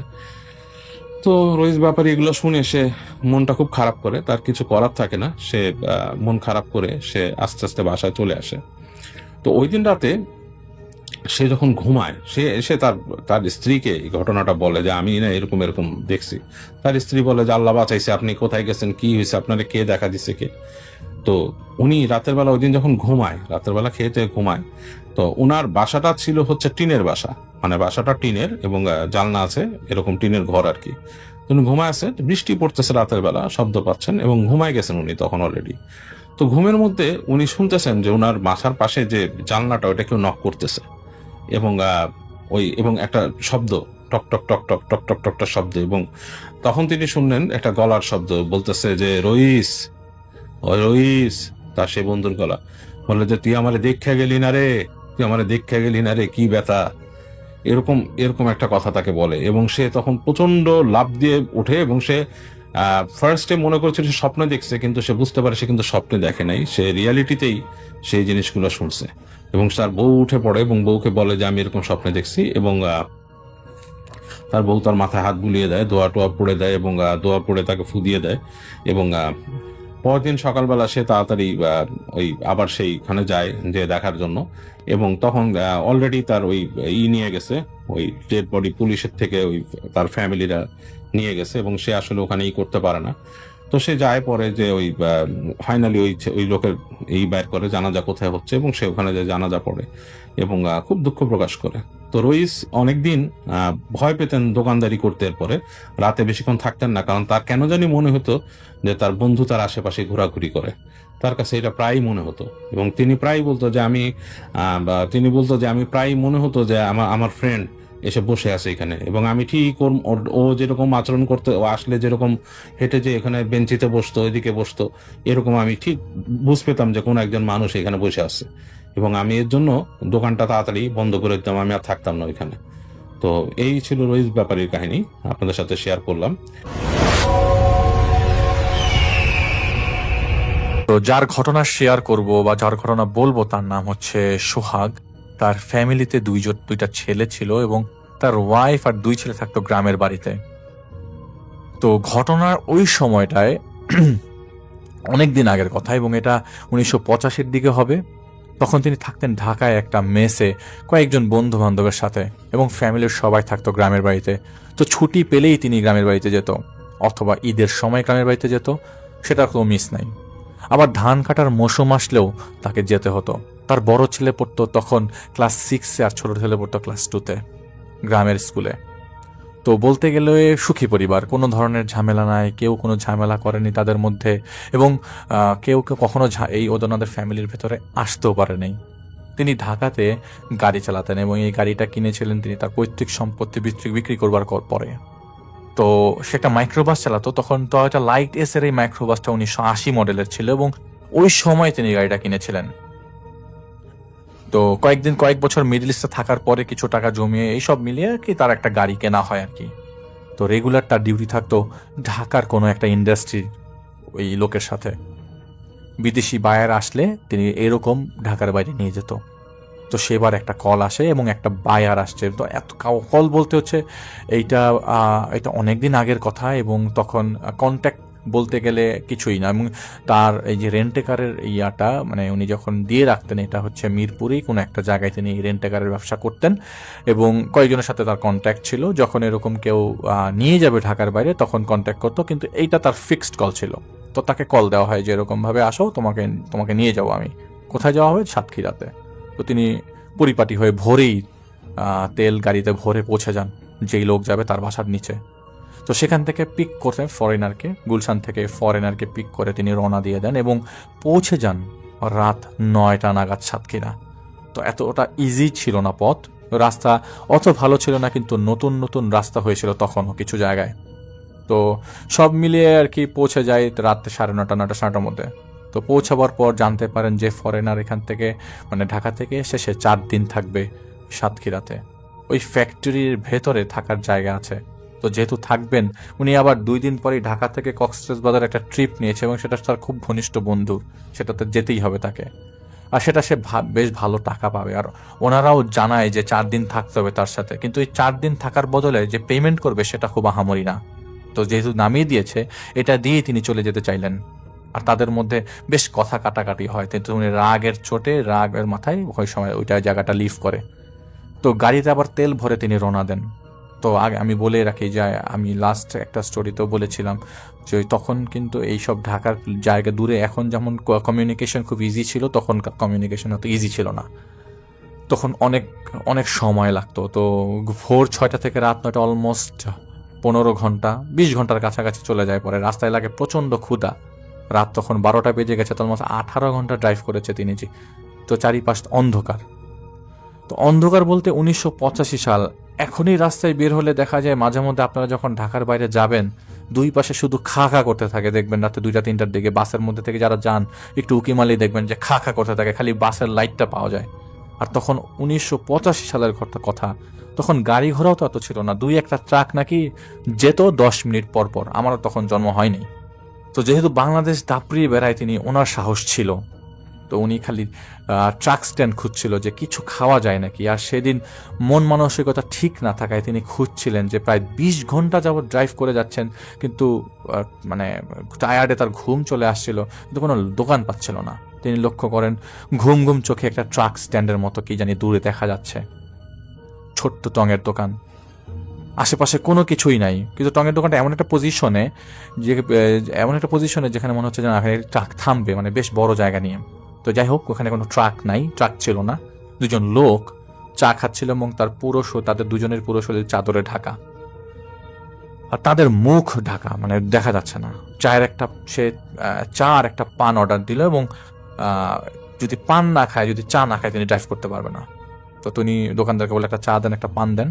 দোকানদার কোনো কথা না বলে পান দিল আর 1 কাপ চা দিল। তিনি চা খেয়ে বলল, বেশ মজার চা তো, আরেক কাপ দেন। তো আরেক কাপ চা খাওয়ার সময় দোকানদার বলল, আপনার টাকা দেওয়া লাগবো না। তো উনি বলে, কেন? একটা কাম করেন। তিনি অবাক হয়ে বলেন মানে কি? তিনি বলেন, আপনার গাড়িতে 3 জন বৈশা আছে, হ্যাঁ করে একটা জায়গায় নিয়ে যাইতে হবে, টাকা পাইবেন, যা চাইবেন তাই। তো তিনি বলেন, মানে কি? তো তার গাড়িতে তো আমার গাড়িতে তো আমি কাউকে নিব না, তোমাকে কে বসে গাড়িতে বসে আছে? তো ওখানে ডাকাতির একটা টেন্ডেন্সি ছিল, এখনো আছে, কিন্তু এখন অতটা নাই, কারণ আমাদের হাইওয়ে পেট্রোল থাকে। তখন অনেক টেন্ডেন্সি ছিল, তখন আরো বেশি ছিল। রুলস এত স্ট্রিক্টলি কেউ ফলো করতো না। ইভেন মার্ডার করেও ধান খেতে ফেলে দিলে তখন বোঝা যেত না যে কে মার্ডার করেছে, তখন এত খারাপ অবস্থা ছিল। তিনি দোকানদারকে বলেন, ওই মিয়া, আমার গাড়িতে মানুষ রয়েছে, কে বলছে মিয়া তোমারে? উনি দৌড়ে গাড়ির কাছে যান এবং গেট খুলতে খুলতে বলেন, ওই মিয়া নামেন বইতেছি, নাইলে সবাই শাবল দিয়ে বিরামো। ওনার গাড়িতে আবার ওই যে গাড়ির ইনস্ট্রুমেন্ট বলতে শাবল ছিল আর কি। তিনি গেট খুলতেই দেখেন ওখানে একজন মানুষ সাদা কাপড়, লাশের কাফন পরা শুয়ে আছে, আর গাড়ির ভেতরে পুরা শরীর ঢাকা। তার গাড়ির সিটগুলো সব নোয়ানো, আর পেছনে 2 জন লোক বসা। তিনি বলতেছেন, কি নামেন। সাথে সাথে তিনি বুকে ব্যথা অনুভব করতে লাগলেন। এটাও শুনতে লাগলেন, এখানে আমাদের নেয়া ছাড়া তোমার আর কোনো পথ নাই। এই লাশটা দাফন হবে সিরাজগঞ্জের কোনো একটা জায়গায়, কোনো একটা কবরে তোমাকে আমাদের নিয়ে যেতে হবে। তিনি আর নড়তে পারছেন না, স্টিফ হয়ে গেছেন একটা জায়গায়। তার মনে হতে লাগলো যে তার বুকের থেকে কেউ হাতটা বের করে নিবে। কলিজা ছিঁড়ে যাচ্ছে পেটের ভেতর। এর মধ্যে পেছনে যিনি বসা ছিলেন, তিনি মুহূর্তের মধ্যে মাইক্রোসেকেন্ডের মধ্যে তার সামনে চলে আসলো আর বলল, নিতে হবে তোকে, বাড়াবাড়ি করবি, ক্ষতি হবে। আর রাস্তায় আমাদের পছন্দ করে না এমন কিছু লোকজন আমাদের ফলো করতে পারে। তো আমরা না বলা পর্যন্ত তুই গাড়ি থামাবি না। এবং মুহূর্তের মধ্যে উনি ভেতরে চলে গেলেন, গাড়ির ভেতর। দোকানদার বলল, আমিও যাব, চল। দোকানদার গাড়িতে উঠতেই দেখা গেল ওনাকে ওখানে আর কোনো দোকান নাই। আর তিনি আর তার মধ্যে নাই। তিনি স্বপ্ন দেখছেন, কিন্তু স্বপ্নটা ভাঙছে না। এটা কি ধরনের স্বপ্ন? এরকম কি স্বপ্ন হতে পারে? ডাকাত না, কিছু না, কিন্তু এরকম জিনিস উনি আগে কখনো ফেস করেন না। এতদিন যাবৎ রাস্তায় গাড়ি চালিয়েছে। একবার রাস্তায় বিশাল গাছ পরে ছিনতাই হয়েছিল, কিন্তু এটা ডিফারেন্ট কেস। তিনি এক দৌড় দিলেন, গাড়িতে না উঠে পাশেই একটা ছোট রাস্তার মতো ক্ষেতের আইলের দিকে চলে গেছে। তিনি নিচে নামতেই দেখে সেই লাশটা পড়ে আছে তার সামনে, এবং কাফনের ভেতর থেকে কথা আসছে, আমাকে নিতে হবে, আমার লাশ পচন শুরু হবে যদি আপনি না নেন। আমি অনেক দিন আগে মারা গেছি। ওনার মাথার উপর যেন আকাশ কয়েকবার ভাঙছে আর পড়ছে। উনি কি দেখছেন উনি জানে না, এটা জানবার কথা না, এটা হবার কথা না। উনি পাগল প্রায় হয়ে যাচ্ছে। উনি মনে করছে যে উনি পাগল হয়ে গেছেন। ওনার মনে হচ্ছে হার্ট অ্যাটাক হবে এখনই। বুকের মধ্যে হাত দিয়ে আছেন, কিন্তু বুঝতে পারছেন না ওনার সাথে কি হচ্ছে। এবং উনি জীবিত অবস্থায় সব দেখছেন। উনি কিছুতেই কোনো কিছু বিশ্বাস করতে পারছেন না। হাত পা কাঁপছে, শরীর কাঁপছে, নাড়াতে পারছেন না হাত পা কিছুই। হঠাৎ করে গাড়িতে উঠে বসেন এবং স্টিয়ারিং এ হাত পড়তেই দেখেন গাড়ি অটোমেটিক স্টার্ট হয়ে গেল। কি হচ্ছে তিনি কিছুই বুঝতে পারছেন না। গাড়ি স্টার্ট দিলেন, চালাচ্ছে, গাড়ি রাস্তা দিয়ে চলছে, এবং আপনার পেছনে যদি এমন কেউ বসে আছে যা মানুষের দুনিয়াতে পড়ে না, আপনি কি ফিল করবেন? মরা বাড়িতে যে আতরের গন্ধ আসে, সেটা গাড়ির পেছন থেকে আসছে। পাশে কিছুক্ষণ পরপর ওই দোকানদার যায় আসে, দেখা যায় 10 মিনিট পরপর আবার আসে, আবার 10 মিনিট পরপর চলে যায়। কি হচ্ছে কিছুই তার মাথায় আসছে না। তিনি খালি এক্সেলেটারে পাড়া দিয়ে আছে। কোথায় আছে তিনি জানেন না, রাস্তা ভুলে গেছেন, কিন্তু পেছন থেকে ডিরেকশন আসছে, ডান দিকে যা, বাম দিকে যা। এইটা কোথায় তিনি জানেন না, আগে তিনি আসেন নাই। হঠাৎ একটা শব্দ আসলো আর বলল, বায়ে ঢুকে যা। একটা সরু রাস্তা, এটা কোথায় তিনি জানেন না, কিন্তু প্রায় 3 ঘন্টা চালানোর পর ফজরের আজান আসছে। রাত তখন 5:30 মতো। রাত অনেক বড়। সেবার রমজান হয়েছিল মে জুনের দিকে, অগাস্টের দিকে হয়েছিল কুরবানি ঈদ। আর যে সময়ের ঘটনা, সে সময় প্রচন্ড শীত। তার কাছে মনে হচ্ছিল তার পেছনে কে জানি ফলো করছে, এবং অনেকগুলো মানুষের মতো অবয়ব পেছনে ফলো করছে। লুকিং গ্লাসে দেখা যাচ্ছে না, কিন্তু মনে হচ্ছে না তাকে অনেক জোরে গাড়ি চালাতে হবে। তিনি শরীরে আর কিছু ফিল করতে পারছিল না। এদিকে গাড়িতে একটা ডেড বডি না অন্য কিছু, এটা তিনি নিজেও জানেন না। আর এটা কি সুপার ন্যাচারাল কন্ডিশন নাকি মানুষের কি কাহিনী, কয়েকজন মানুষের অবয়ব ওদের ভেতর হাত দিয়ে ভেদ করে যায় এরকম অবস্থা। উনি ওই গলি দিয়ে ঢুকেই দুই পাশে শত শত মানুষের অবয়ব দেখতে পেলেন। কেমন জানি তার ভয় করছে, তার অবস্থা খুবই খারাপ, হার্ট অ্যাটাক করে মারা যাচ্ছে না তো। উনি বলেছিলেন যে তার ভয় করতেছে, কই নিয়ে আসছে আমারে। তো তিনি ওনাদেরকে বললেন, দেখেন আমারে ছাইড়ে দেন, আমার বউ বাচ্চা আছে, আমার কোনো ক্ষতি করেন না। তারা বলল, তুই আমাদের মেহমান, এখানে একজন মারা গেছে, তুই আমাদের নিয়ে আসছস, তোর ক্ষতি করবো আমরা? এটা রাখ, এটা দিছি, তুই খুশি হয়ে যা, তো আমার পরে খুশি হয়ে দিছি, রাখ এটা। একটা খাম, বললো খামটা পরে খুলবি, এখন খুলবি না।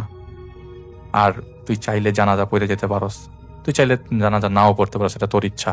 এটা অন্য একজন মানুষ বলছে তাকে। গাড়িতে যারা ছিল তারা নাই, তারা গাড়ি থেকে নেমে গেছে এবং লাশ নিয়ে লোকজনের ভিড়ে মনে ছিল তার গাড়িটাকে দুমড়ে মুচড়ে ফেলবে, কিন্তু ওই মুহূর্তে অবয়ব ছাড়া তিনি আর কিছুই দেখতে পাচ্ছিলেন না। আর ওই মুহূর্তে ফজরের আজান হচ্ছে, তার চোখের সামনে থেকে আস্তে আস্তে সব কেমন খা খা করে খালি হয়ে গেল।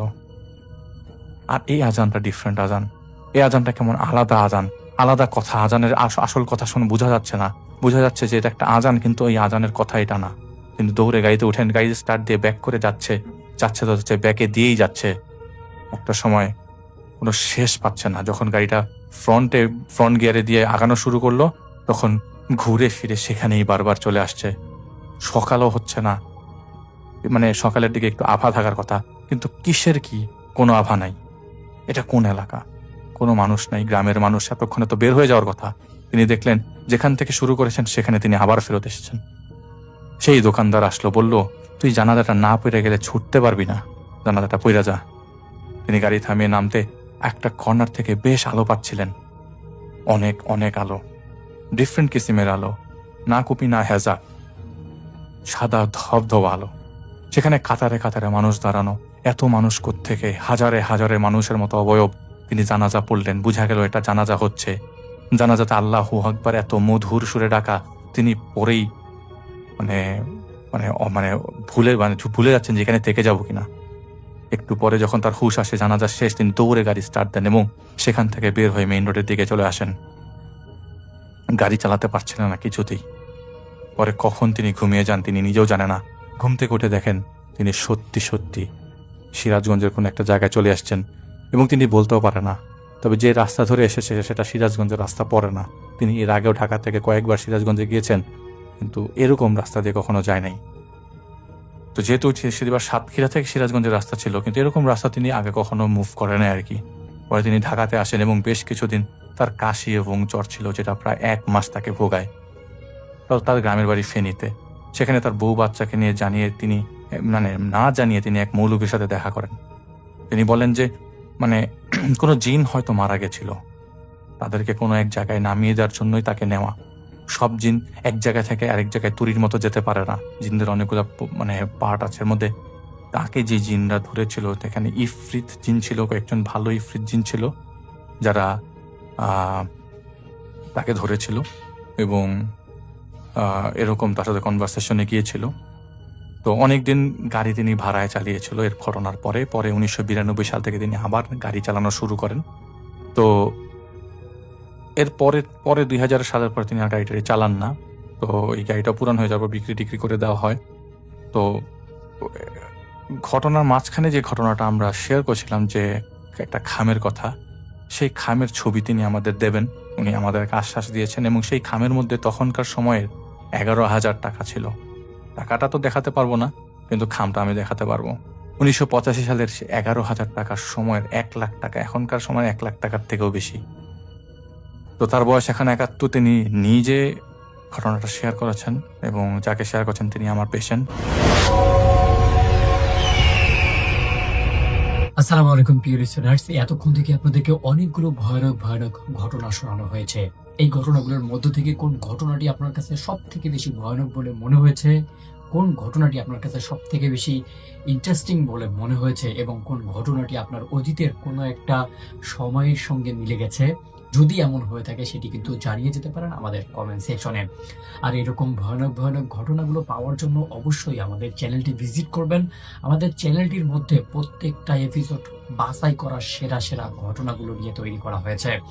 আর আপনারা যারা যারা এরকম এপিসোডগুলো প্রতিদিন শুনতে চান তারা কিন্তু অবশ্যই আমাদের চ্যানেলটি সাবস্ক্রাইব করবেন, পাশে আসা বেল আইকনটি অন করে রাখবেন যেন আমাদের ভিডিওগুলো প্রতি রাত্র 10টার সময় আপনার কাছে পৌঁছাতে পারে। আর আপনাদের কাছে একটা রিকোয়েস্ট থাকবে, যারা যারা এখন পর্যন্ত আমাদের ভিডিওটি দেখতেছেন কিন্তু সাবস্ক্রাইব করেননি, উদারত আহ্বান জানাবো অবশ্যই চ্যানেলটিকে সাবস্ক্রাইব করবেন, পাশে আসা বেল আইকনটি অন করে রাখবেন। আর যারা যারা ইতিমধ্যেই আমাদের একজন সাবস্ক্রাইবার তাদেরকে অসংখ্য ধন্যবাদ জানাচ্ছি। আপনাদের সবার মঙ্গল এবং সুস্বাস্থ্য কামনা করে আগামী দিনের এপিসোড দেখার আমন্ত্রণ জানিয়ে শেষ করছি আমাদের আজকের এপিসোড। সবাই ভালো থাকবেন, সুস্থ থাকবেন, আল্লাহ হাফেজ।